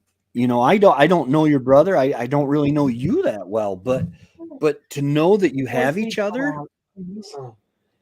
He finally came up. Come here, Ronald. Come and say hi. He's like, oh my gosh, I'm trying to wake up, sis. Yeah, he's older than me by three years. There you go, drinking again, Blue. Yeah, it's been interesting because we don't have the fence up anymore. The wooden fence was temporary at best, and it fell down. And Denver, when I got that dog from someone, he likes to wander. So he'll leave and be gone. There was one time that he walked almost a mile and someone brought him back because he had his tag on and they knew where he lived and they brought him back. And I'm like, that's the furthest you've ever gone, boy. So we now walk them on leashes. I did a little test last night to see if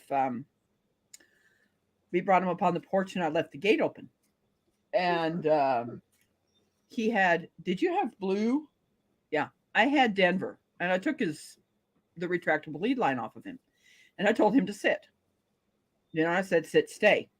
I did the hand motion. You stay there. And he was sitting there and Blue came in the house and went in his kennel, and Denver kept looking at that gate. And no, you don't. Get your butt in here now. He still has that wandering heart, that dog does. And he started teaching Blue bad habits. Blue comes back, but Denver tends to not do that. Yeah. So, and I wish I could trust him. There's times that he has gotten out of the yard and I was outside when he did. And it says, you get your butt back up here. You know, you're not going to wander off. It makes it hard because I'd like to let them run. Yeah, they do Hmm. need daily walks, and so do people. Yes, we certainly do. You know, so every 2 hours we take them out for a walk. Look at how fast this hat is moving along. Oh, wow. Yeah, That's amazing.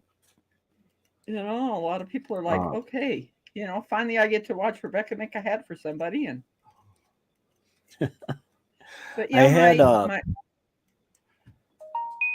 there's I another had one. A German Shepherd named Shekinah, and he was the first Come dog on, that brother, move when the other Wendy way. and I You got to move that way. That's it. There's my brother how's it Ronald. going, man? Nice to see you, Ronald. That's He's about to have a birthday in May, and then mine will be in July. Oh well, Oh happy yes, you're birthday. letting us know you've got to go. But yeah, he usually will walk the dogs, and there'll be times that he's back there, and I'll take him for a walk, and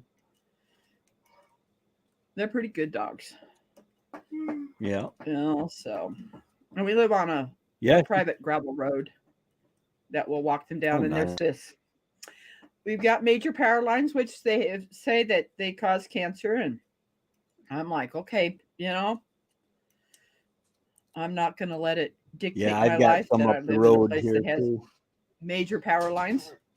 I'm just going to live. Yeah, yeah. You got to. Um, Yes, you I do. mean, basically today, I think even the food we eat promotes cancer growth. You know that um, no matter what you get, if it's prepared, whether it's at a restaurant or at the grocery store, it's not going to I be don't, good for you. I They don't, I've started not buying prepared food. yeah. I don't do, yes, the pantry does give us snacks and stuff like that that is prepared. That, Hmm. yes, as my mother said, you don't look a gift horse in the mouth. You take it willingly. But a lot of the food that they are giving is dried beans, which of course I do know how to cook and Yeah. stuff like that. So we're doing a lot more where I am cooking, for Yeah. us instead of having prepared foods. I know how to make biscuit mix. You know, you learn those things. So yes, I do have some things that are processed food, but we don't eat it as much. If I'm going to make a Yeah. cake, it's going to be from scratch. If I'm going to make cornbread, it's going to be from scratch, because then I know what ingredients is in there, Yeah. you know? Since Wendy passed, I've been eating a lot more processed food, pierogies, chicken patties, pot pies, stuff that she would make from scratch. Well, not the pierogies, but the pot pies and stuff like that. She would make from scratch, um, and the soups and the stews. I still have a bunch of stuff that she canned that she made, but even the flour that you buy now, they take all the good stuff out of it and put a little bit back in.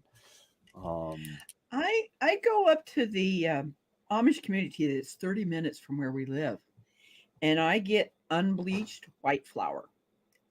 So it is unbleached. I never yeah, did get the learn how to really make bread from scratch. Using the yeast stuff, it didn't seem to work for me. My sister, no, before she passed, tried to teach me how to do it, and it's like it just is not working. So when we go to the farmers market, I end up buying sourdough bread from a company that does do it natural, where they're using unbleached white flour. Um, and I buy bread from them. It costs $8 for each loaf, but I can usually go through that in probably a week. And this last time they weren't there, they also have rye bread. And of course we go to the pantry, but I always get sourdough bread because I don't eat as much. of sourdough bread. Hey, Ooh, buddy. you now Hey, Miss get to Becky. watch me make a hat, don't you? I do. It's amazing. It just fascinates me to see how you don't even think about it. You just doing Nope. it. I You just do it. Yeah. You know, it gets automatic when I'm holding this thing. I just know how to twist this around and not make it too tight, because when I first started doing this, it was pretty tight. Goodness You know, gracious. and then it would be hard to put it around, you know, to pull it over. You know, but you just get in the zone and you just know how to do this. And Well, you made one or two of them. oh, there's a lot I have made, and you know that. You know, Yeah. everybody's like, "Oh my goodness, it's amazing to just sit here and." You know, and as Justin was saying, he said after we got in the after hours, he says, "You are so relaxed in doing this." This is, it's relaxing to me to just sit and crochet a pot holder. You know, yes, the pot holders are a little more labor intensive because you're going from the inside to the back, or the front, you would say, to making that thick Right. pot holder. You know, so it makes it so nice. Belinda, she was was it yesterday or the day before? It must have been maybe Saturday. Was making some cornbread to make some dressing, and she had a pot holder, and I guess it's a Dollar General pot holder or something like that, and burnt the fire out of her hand through the pot Yes. holder. Oh wow. And she said, "I'm throwing them all away. I'm going to get good ones from now on." And no sense in doing that because There's really the only ones that I usually use is the it's not, oh, what do they call it? Silicone? maybe, yeah. I even through the silicone, when I'm grabbing onto a cast iron skillet, I still feel a little bit of heat because my hands are very sensitive. Yeah. And I can still feel just a little bit of heat through that silicone thing I grab. But take a look at this. I haven't finished this yet, but if you look at these pot holders, you see the thickness of that? Yeah. With the cotton yarn, you don't feel it. Wow. Oh, that tail bang. I generally take like two. I have to use two pot holders like to get something out of the oven because and you still feel the heat through. And I said, these are useless pot holders. I don't even know why we got them. Everybody talks about the pot holders that I have sent to them. They feel no heat through them at all. You know, and I've got one that I made myself because I wanted to test that thermal stitch that another channel taught me how to do. You know, I was watching her do that tutorial, and because of Wendy, she wanted 4 pot holders, in which I did also dishcloths with those pot holders. And she was like, "Man, these are thick, and you don't feel the heat through that at all." You know, it surprises me. And of course I use nothing but cotton yarn because any synthetic fiber is going to melt. Yeah. This is so relaxing. Oh, it is. And there goes that lab tail again. Tracy, what's the weather like up there? Is it are y'all still cool or? Oh yeah, it's absolutely great up here. I don't know what the temperature is outside. It's trying. Yeah, we're at 47 right now Fahrenheit. Calm down, bro. And okay. I shot a video. I just took that down, so I can't share the screen yet. But today's video coming out, I took part of Homestead Aquarius is one of his videos because down south y'all are always showing, okay, here's my April garden tour or my March garden tour, and so I showed him working with some of his plants, and then it shows me going off in my garden and planting in the snow because I still got about a foot of snow in my garden. Yeah, it's hot down here. I was actually out all this morning and breaking a sweat because we've had a good bit of rain, but and so the heat and the moisture is pretty humid. But it's warmed up. Last week we got down one night in the 20s.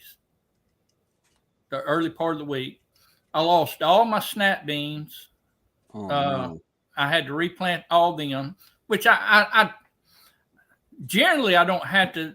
Generally, they can take some cold. I can generally plant them in, I guess, February, late February, early March.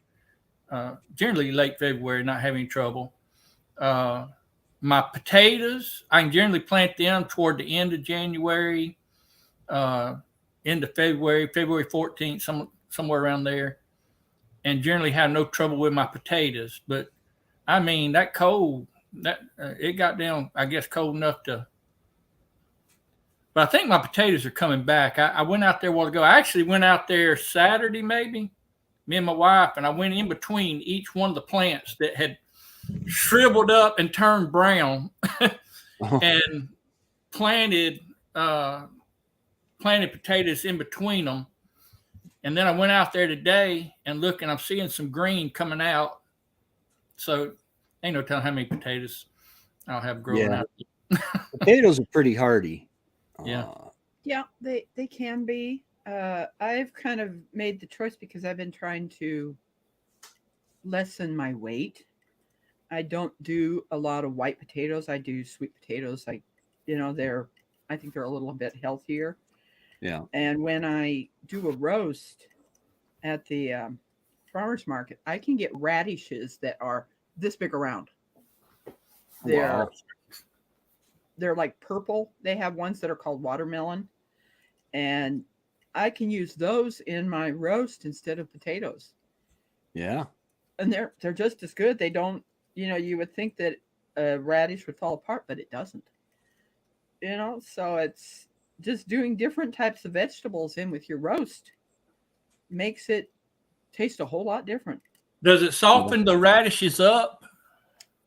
It does a little bit, but it, because they're so big, and I cut them in such a way like you would do a potato, and it's more like a radish or like a rutabaga in a way, or a turnip. Right. And it gives that roast flavor a really interesting taste to it. Huh. But yeah, I think it's called King. You have to plant them in the late summer, and then they're pulled up in the fall. These radishes are. I'll be right back, guys. Coffee's gotta be. Yep. I've heard of people like roasting their radishes, and which I've never eaten a whole lot of. I remember as a kid, my dad would grow them, and we'd go out there and just pick them out of the garden and eat them, and Mom would cut them up like in salads, but they would never be cooked; they'd just be raw. And I've seen other people they talk about roasting them, and you said you put them in your roast. I put them in my roast and bake them.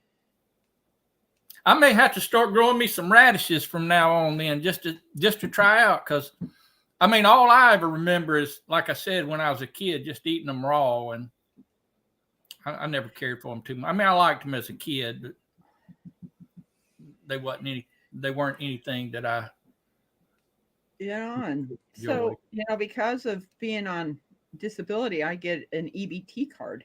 Right. Which, it's not a lot of money, but what I ended up started doing, instead of going to the store and using that EBT card at the store, I can take it to our farmer's market and they will double my money. Really? Yes. So you get these tokens that you're able to buy vegetables, fruit from the farmer.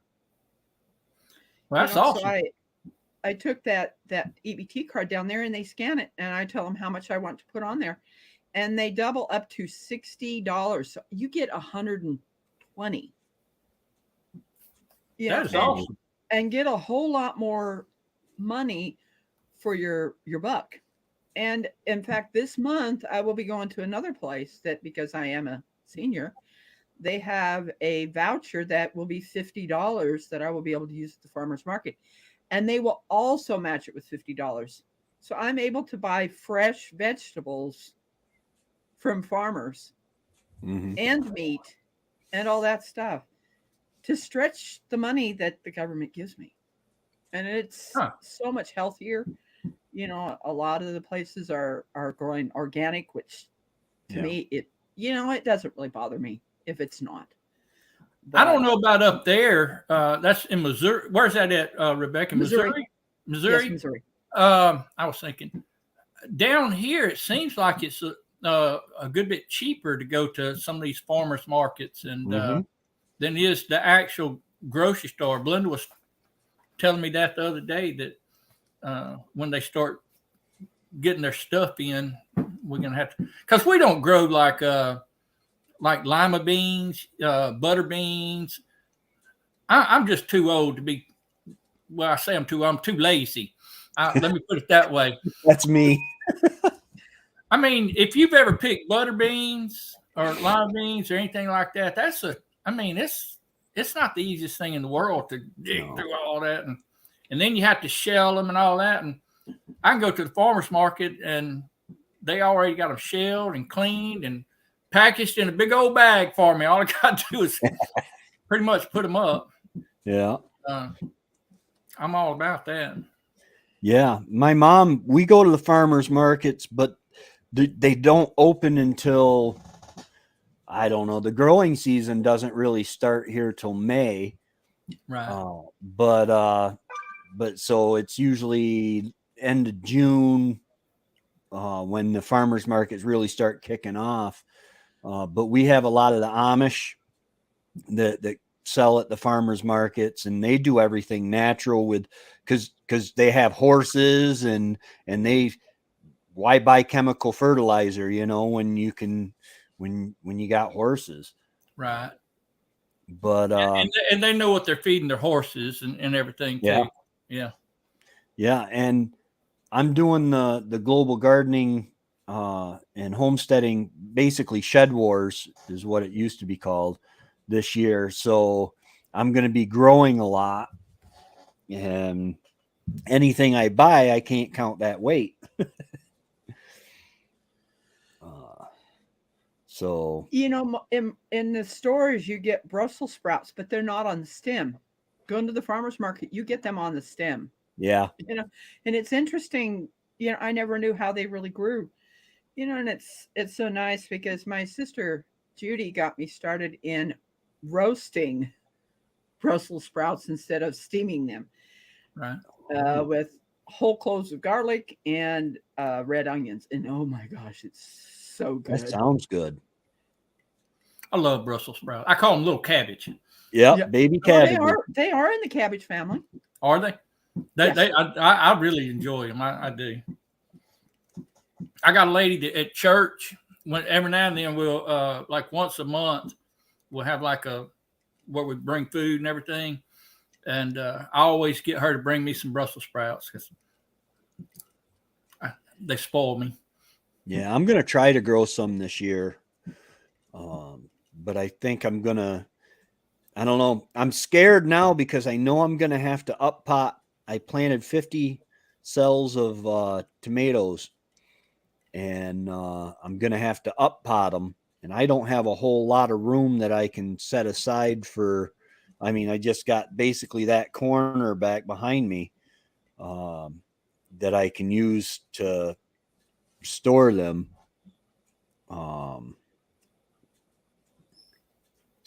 Not really here, but thank you, Marilyn. Man, this thing is really growing, and trying to bunch it up to pull that down. It's like, oh my goodness.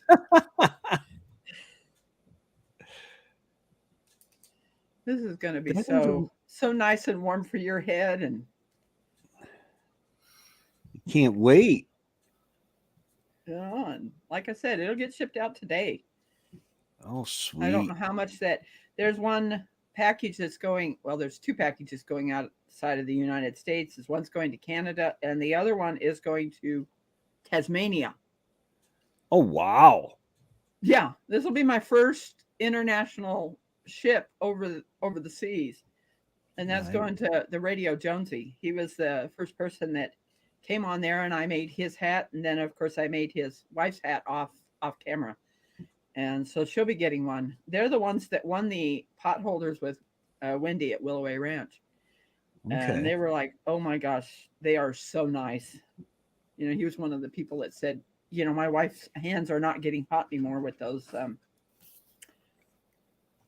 with our pots, you know, and stuff."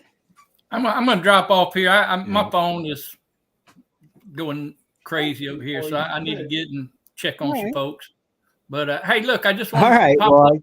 Hello. Well, thank you for stopping in. Yeah, thank you for Good to stopping see in both I and of y'all. appreciate it. watching me make this hat. Absolutely. All right, we'll talk to y'all later. Yeah.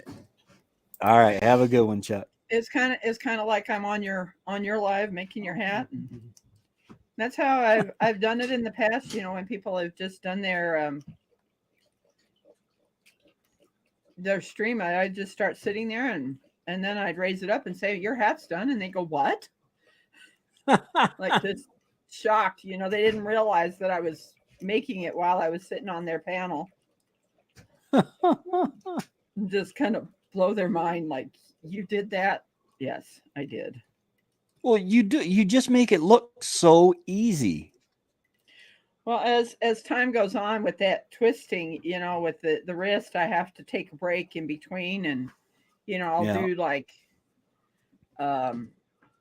2 or 3 hats in a day because I have to do something else because that twisting of that wrist, it does start to affect it. Yeah. But I'll show you something that I've been doing this year. Let me see if that will focus. Them are all the hats that I've made this year. Oh, wow. And yours will be put on that mark for March. March, I have made more hats than the other 2 months, you know, but Wow. it's like, hey, the other months I was making also blankets and pot holders and dishcloths, you know, so it's just a kind of a labor of love that I have Yeah. taken on that challenge so Yeah. that And people have warm heads. well, let me know if I can send you any for the Well, shipping I or do have what. a PayPal. You Uh, do? yes, I do. I do have a PayPal. I have to kind of be careful because of being on disability.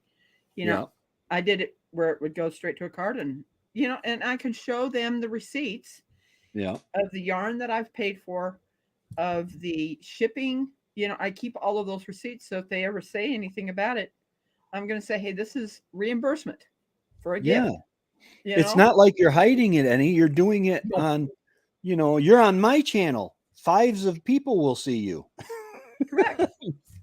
It won't be And hundreds, but there'll be someone that emails me and says, "Okay, I'll come up on your panel yeah. and watch you make my hat." And if they have also children like Templin, I messaged her on another live saying, "Hey, get with me because I do have the pot holder and dishcloth that are supposed to come to her, and I would like to make her husband and her child a hat also, you know, and send her a hat and them too, you know, so that the whole family has a hat to keep them warm because I know how it gets cold Yeah. in other places."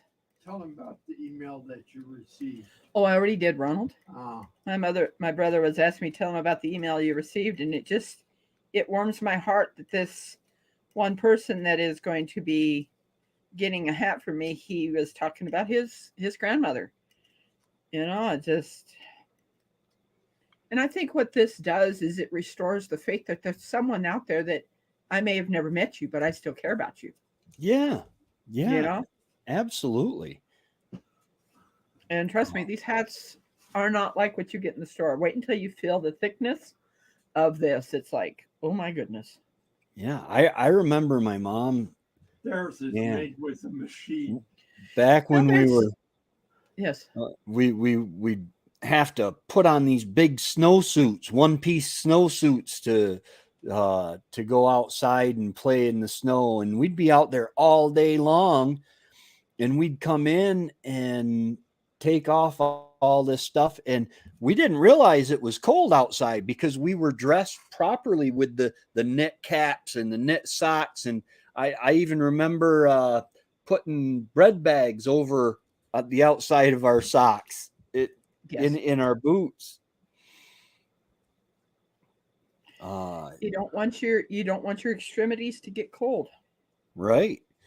And as long as my feet and my head were warm, I could stay outside all day. And my mom liked that because when I was inside, I was a little brat. But yeah, I have four older sisters and 3 older brothers. So yes, my mom had 8 of us, and the oldest one is in her late 70s. She was born in 45. Wow. The next one was born in 47. And then the sister that's passed away, she was born in 49. And then there was, my parents told us that there was one child that my parents were in Louisville, Kentucky at that time. And mom had a miscarriage. Oh. And then Marilyn came along in 53. My sister Marilyn should not be alive right now. She, the doctor just diagnosed her with cystic fibrosis, and she had no cleft palate. She's still Oh. alive. Wow. Never had a lung transplant. She's doing good. And then there was that gap between my sister Marilyn, which was in 53, to my sister and Judy in 56. She didn't talk. She didn't walk. Mom had to work with her and got her better when she was in the hospital in Kansas. And the doctors hadn't closed the door completely. And mom heard, if this baby doesn't get a second summer, she was 2 at that time, she's not going to make it. So my parents had Thanksgiving with her mom and dad, and they left for California. And that's why the last 4, my sister Judy, my brother Ronald, and my brother Roscoe, and myself, were all born in California, was to give Marilyn that second summer. Oh, wow. So I feel like we have a miracle in our family, and Absolutely. Absolutely. so that's why the last 4 were all born in Southern California. See there, you just changed my mind on something. There are good things that can come from California. Yes. Yes. Yeah. And then we moved to Utah. We moved to Utah when I was 2, so I remember nothing except what my siblings tell me about California. I got stories that we lived next to a railroad track, which I, of course, don't remember that, in Colton. And what I remember, and to this day, even though I was 2 when we left, was the orange marmalade smell. To this day, orange marmalade is my favorite marmalade. It is. And it was because that plant was next to that railroad tracks where we lived. It's my go-to. Is when I see orange marmalade, I always buy it. Huh. So it's like those things, and having that memory, so. Yeah. So I don't remember California except for that smell. Yeah. Yeah, and the plant was right next to, well, somewhat close to our house. And the railroad tracks was right beside our house. And they would come and pick up that stuff and take off with it. So, so I've never made orange marmalade. One of these days I'd like to learn. Yeah. To make it, because I bet it would be a whole lot different than what you get in the store. everybody's learning some things out about me, and Yeah, which is so nice. And you're getting to learn things about me also. And absolutely. I am, as some people call me, the crazy hat lady.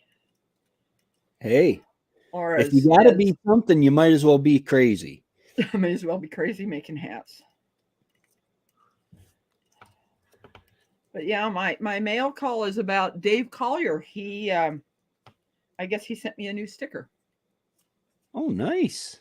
Look at how big this hat is getting. I'm going to have to count because I'm not pushing down the ones that tell me where I'm at. See that? Wow. You know, so 12, 11, My brother Richard. 10, 9. Hey, my brother 8, Richard made a igloo for us when we were in Utah. Oh, cool. Yeah, I always remembered that. Yeah. I'd like to make an igloo out of snow. Six Well- more rows, and I will be done with this. And it was big Oh, enough wow. for us kids to crawl inside of. Nice. Well, you'll have to come up here. I've got snow piles that we could dig and make forts and tunnels just like we did when we were kids. I'm a little fatter than I was back then, but so we'll have to make the so is entrance he, a little bigger. My brother's about 6'2" or something like that. Now he used to be 6'3", big, tall guy, and as Jan says, yeah, thank you, J and B. So if you want one of these one-off hand-knitted hats, send me an email. It is in my about section. And then you can come up on my panel and we can make a hat. It gives me something to do. Yeah. While we're here at home. And oh man, I remember digging and digging and digging in the snowbanks that they'd plow up, and because we'd have to shovel the driveway. Back then, Pa didn't have a plow or anything, and we'd shovel the driveway, and then every couple weeks, Pa would have somebody come and plow it up into a big pile, and we'd make snow forts. And then about late January or February-ish, the banks that the snow plows that drove by would be big enough we could dig in there and make forts and stuff. And then we'd get in trouble because we'd start throwing snowballs at cars as they went by. And then you could just duck down into your fort, and they're like, what just hit my windshield? I always don't, as children, we always don't think the best. I remember one time my mom told me, she says, do not ride your brother's banana seat bike. Of course, I didn't listen. And you know exactly what happened. Oh, man, that hurt. Yeah. It's like, nope. So, yeah, I come walking in the house a little strangely, and my mom says, you rode that bike, didn't you? And I went, yeah. I didn't have a girl's bike, and so I paid for it a little bit. Yeah. Yeah, I remember I had a Schwinn that had, and I wanted a BMX bike, but Pa got us some Schwinns. I didn't realize how good a bike Schwinns were. They were an upscale. Oh, they were bike. good. And but we would take in the winter, we would ride them, and you'd plant your front tire in the snowbank and flip over into the snowbank, and you wouldn't get hurt because the snow was fairly soft usually. But I had a Schwinn bike, and it had a 27-inch frame with 27-inch wheels. The front gear was 52, which is extremely huge, and the back one was a small 14. Oh, wow. Yeah, talk about speed. Yeah. One day I was on a roadway in Washington and I was doing the speed limit that it said for the cars to do on that roadway.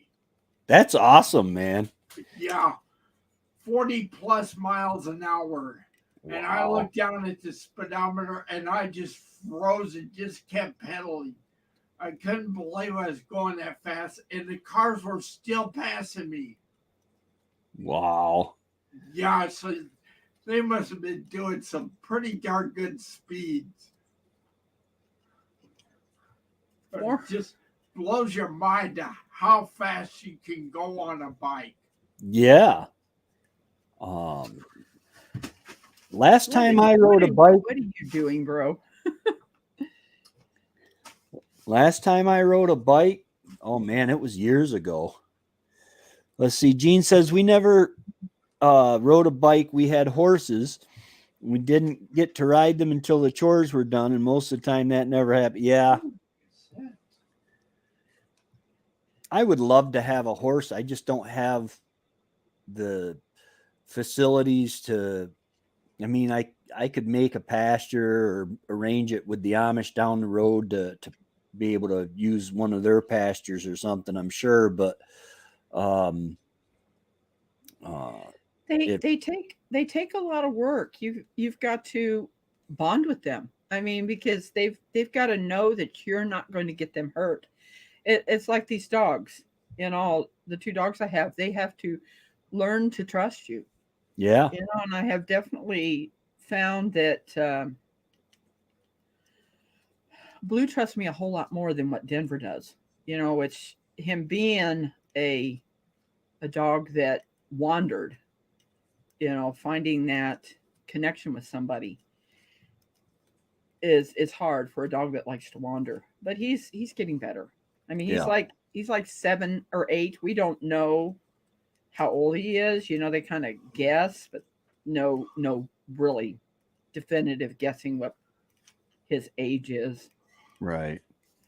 But Blue, I do know because the friend that gave him to me said that the people had a female AKC registered female English Mastiff and the Black Lab that were both registered, and she forgot to remember when her female was coming into heat, and they had puppies. Yeah. We had a AKC registered Siberian Husky named Micah, and we had a mutt mix from down the road, got her when she was on her runner. Yeah. And I had no choice, but I didn't want him to hurt her, so I had to let them finish. But then we got one of the best dogs I've ever had. We named him Trouble. But that was a smart dog, and I mean, thunder and lightning would scare him, and he'd come up to Wendy, and Wendy'd be sitting on the couch, and he would put his paws up. I was just reading that one. Yeah. 58 miles an hour. Yeah, that would scare me too. Yeah.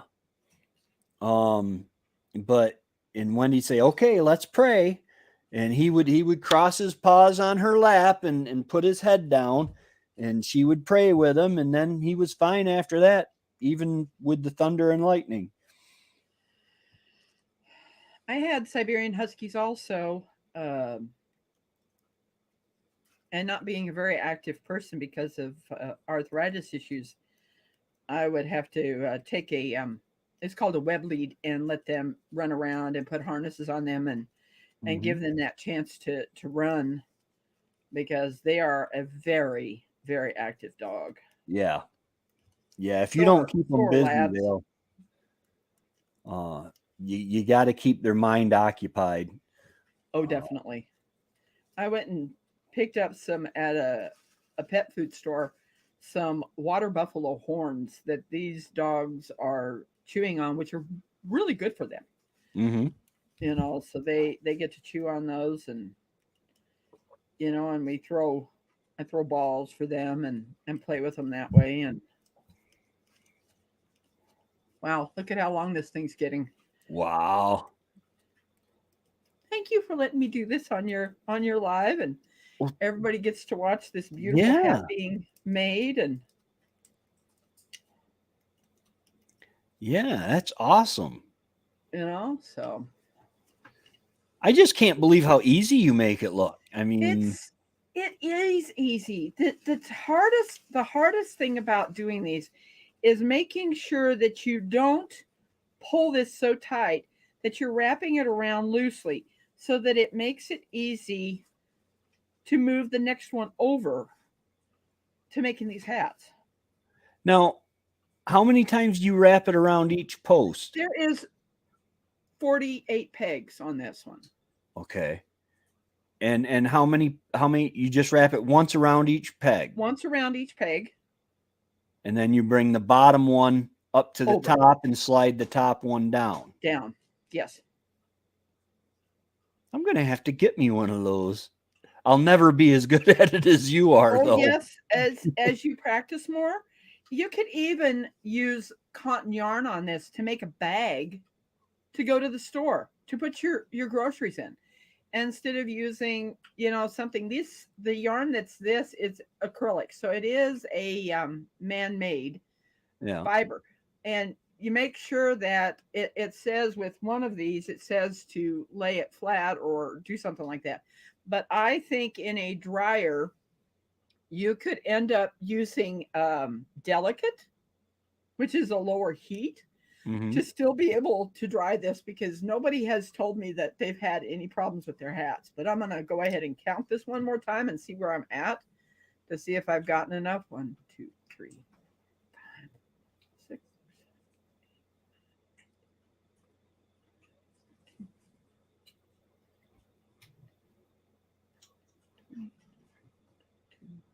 3, 4, 6, 27, 28. Yeah. One more, and then I'll be able to take this thing off.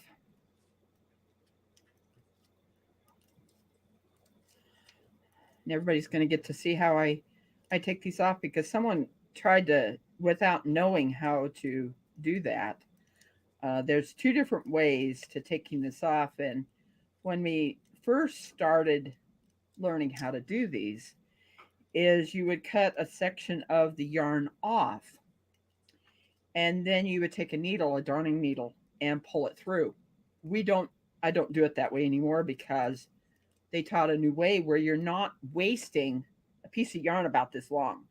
Right. Because you're pulling this tight at the top. And I now do it a different way that someone taught somebody how to do.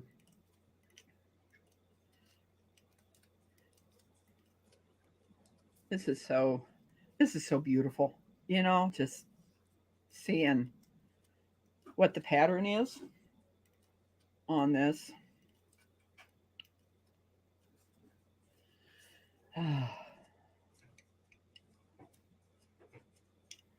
time to point my camera down, move some stuff away from here, and I'll show you how this comes off. I've got all these little papers, Post-it notes that I stuck together for new channels that I'm now following. If they email me, then I'll be able to make their hats. Nice.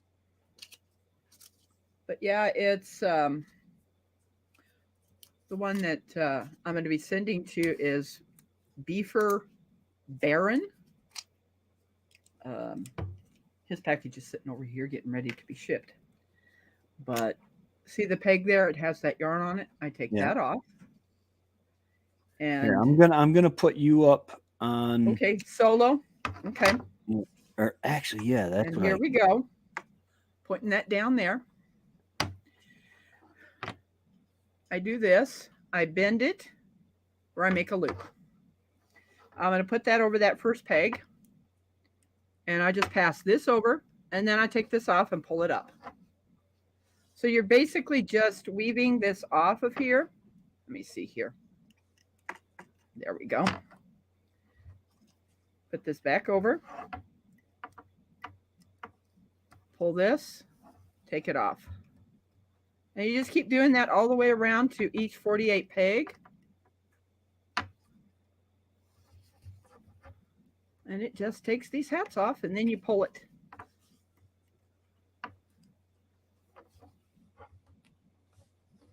And that's how these hats come off here.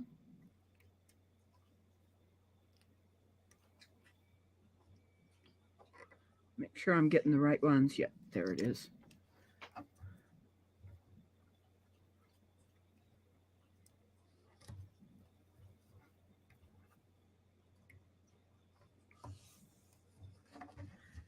At least this camera just kind of makes it nice. My brother built a shelf above here that the webcam sits on. Get off that peg.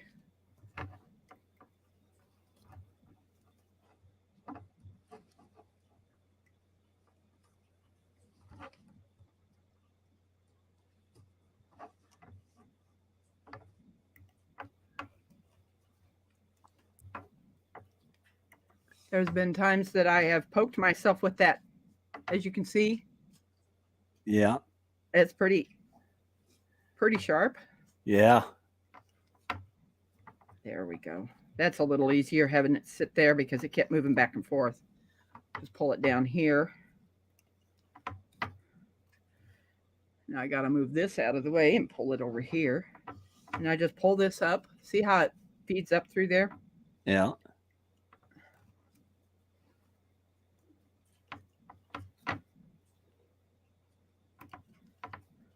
I found that it ended up being cheaper because that those small shipping boxes are now up to over $10 for that. And I found that the little manila folders, I pay like $1.25 for like 6 or 8 in a package at Dollar Tree. And in the past, I always shipped them first class. Mm-hmm. But there was someone that has not gotten theirs because I sent it on December 9th. And it was sent to Arizona to a post office box. They never got it. Huh. And it was 3 hats for their family. And because of me doing it first class, yes, it had somewhat of a tracking number, but they couldn't tell us where it was. Really? Makes me so unhappy. If I had had insurance, I could have made a claim. But now I go ahead and put like $50. That's the lowest they go is $50.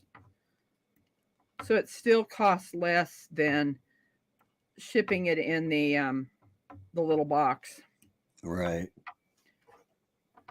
to people. And this is going to automatically close that top up. I have to pull it and tie it. I have to pull the strings. I'll show you what I do when I get to the last one on here. Come on. Got it. One more.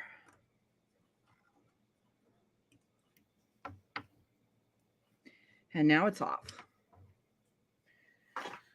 So what I do is I put 2 fingers in there and then I see how I'm pulling this and it's closing up that top now. Yeah. So I have a little bit of a gap there in doing this. Pull my fingers out. Get my scissors that I always have up here. Cut that yarn. Pull it down through. Turn it inside out. Then I just take this. Now watch that hole close up. Huh. Then I tie it one more time. That loop is going to get cut. And then I'm going to tie it.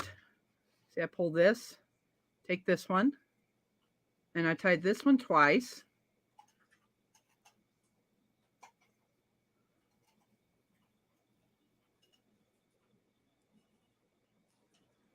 And then I'm going to come on this side and tie this one twice. Everybody wonders why these hats don't come apart. It's because of how much tying I do Yeah. to make sure. And then I just gathered these all together. And I leave a gap there and I cut. And your hat is done. That is beautiful. That is Isn't that- so cool. You know, and because you see how it stretches, Yeah. it will fit all heads, Nice. except for people that have really big heads, and then I have to use a completely different loom for them. But yep, your hat is done. That is beautiful. Thank you. You're welcome. And you said you have a PayPal. I do. Is that on your info page? It is. Okay. It Because is. I'll send you some money for the shipping and stuff. Because Okay. That definitely helps because I am on disability. yeah. My brother, because he doesn't pay rent here, he does gas and any maintenance on the vehicles and stuff. And I don't know what my brother ate, but he ate something. Oh, Colonel Sweet Corn. He just eats it out of the can. He doesn't even warm it up. You know, it's Hey. like, okay, fine, brother. I did that with carrots about a week ago. We had a pint jar of carrots that we canned up, and I just popped them open and ate them. They were already cooked. They were delicious. Yeah, I love having honey. You know, putting honey on carrots. Oh yeah. You know, makes it so nice. But yep, your hat is finished. And I mean, I had you on my list, and now I'm going to be able to cross you off. You've been in my book for a while. You know, it's like, hey, this is definitely get one done and get on to the next ones. But Templin, if she's still in here, please email me so I can make your hats and ship out your package with your pot holder and dishcloth that you won on Al Chase. And I'll be able to send a bigger package with the hats and I'll be done, you know, Nice. and stuff like that. But you're going to love the warmth of this. This thing is so warm, you know. But like I told everybody that's going to the Mid-Missouri meetup in Oklahoma, please bring your hats. You know, Yeah. please bring them because I want to literally my jaw to drop because I have no idea Well, how be many so people cool. I have So- blessed. Yeah, and it'll be so cool to have a picture of, hey, I made all these hats and everybody there wearing them with big smiles on their faces. That's awesome. I got to tell you, you made my day just watching you do that, and the generosity and the love and the care that you put into that is just amazing. Thank you for letting me do that. Oh, thank you for doing that. You know, it just they're so nice. And I have these little what I end up doing is I have you remember this. You know Yeah. what this was for. I use it for the I don't have it made out yet, but eventually I'll have a post office box. But you know, a lot of people do not give out their real home address. Right. I do that, you know, because I trust that you're not going to share my information, and nobody has, Right. you know. Yeah, I don't share the information at all. I like on my about page, I have my PO box, which is where I get most of my mail anyway. Yeah. And because it's just easy. I drive by the post office every time I go to Port Leyden or church or whatever. I was wrong on the amount. I thought there was 5 in here. There's 6 of these little envelopes that I use that I get from, and this is of course my last one. There's 6 of them in here that I get from Dollar Tree. It is a peel and stick, and I usually also tape it. But yeah, it is so nice to be able to make these, and I just kind of fold them like this, and I slide them down in there, and everybody, when I go to the post office, they know why I'm there. That I'm shipping more hats. There was one time that I was shipping to, if you know, the new Miss Maniac. He's a coin collector. He's in Canada, and he won the blanket that I had donated on Rambling with the Brooms. And when I went to the post office, the guy, I would not accept any money for the hat that I had made him, and he paid portion of that shipping for me to send that blanket to Canada. Oh, nice. You know, so he Yeah. still paid it forward, but I did not, you know, Yeah. you know, Well, yeah, I don't want to be paid. I don't. Yeah. You know, if people want to help me with shipping, that's fine. If you can't, it's okay. You know, Yeah. because there's other people that have sent me lots of money, you know, that Yeah. I'm able to use that for shipping, and you know, but oh, this is so beautiful. It is. That is gorgeous. You know, it's kind of the earth tone colors, and give someone a nice warm hat that where you live, you definitely need one. Oh, yes. Denver, Oh, yes. I'm going to show you my dog sit. Good boy. Good boy. Stay. Here we go. That's Denver. Hi, Denver. Hi, Denver. He's a big dog. Yes, he's my sweet boy. Beautiful. The camera that I have is a 1080p. Oh, nice. It had a microphone in it, but I wanted to get a different microphone for it. So somebody gifted the microphone that we're now using for us, and I ended up buying a couple more, one for the iPad and one for somebody else that I give it to, where she could use it on her system. Nice. So somebody paid it forward for me, so I paid it forward for her. And now Absolutely. her audio sounds so much better. Yeah. So Yeah, you'll be well- getting one of my new stickers.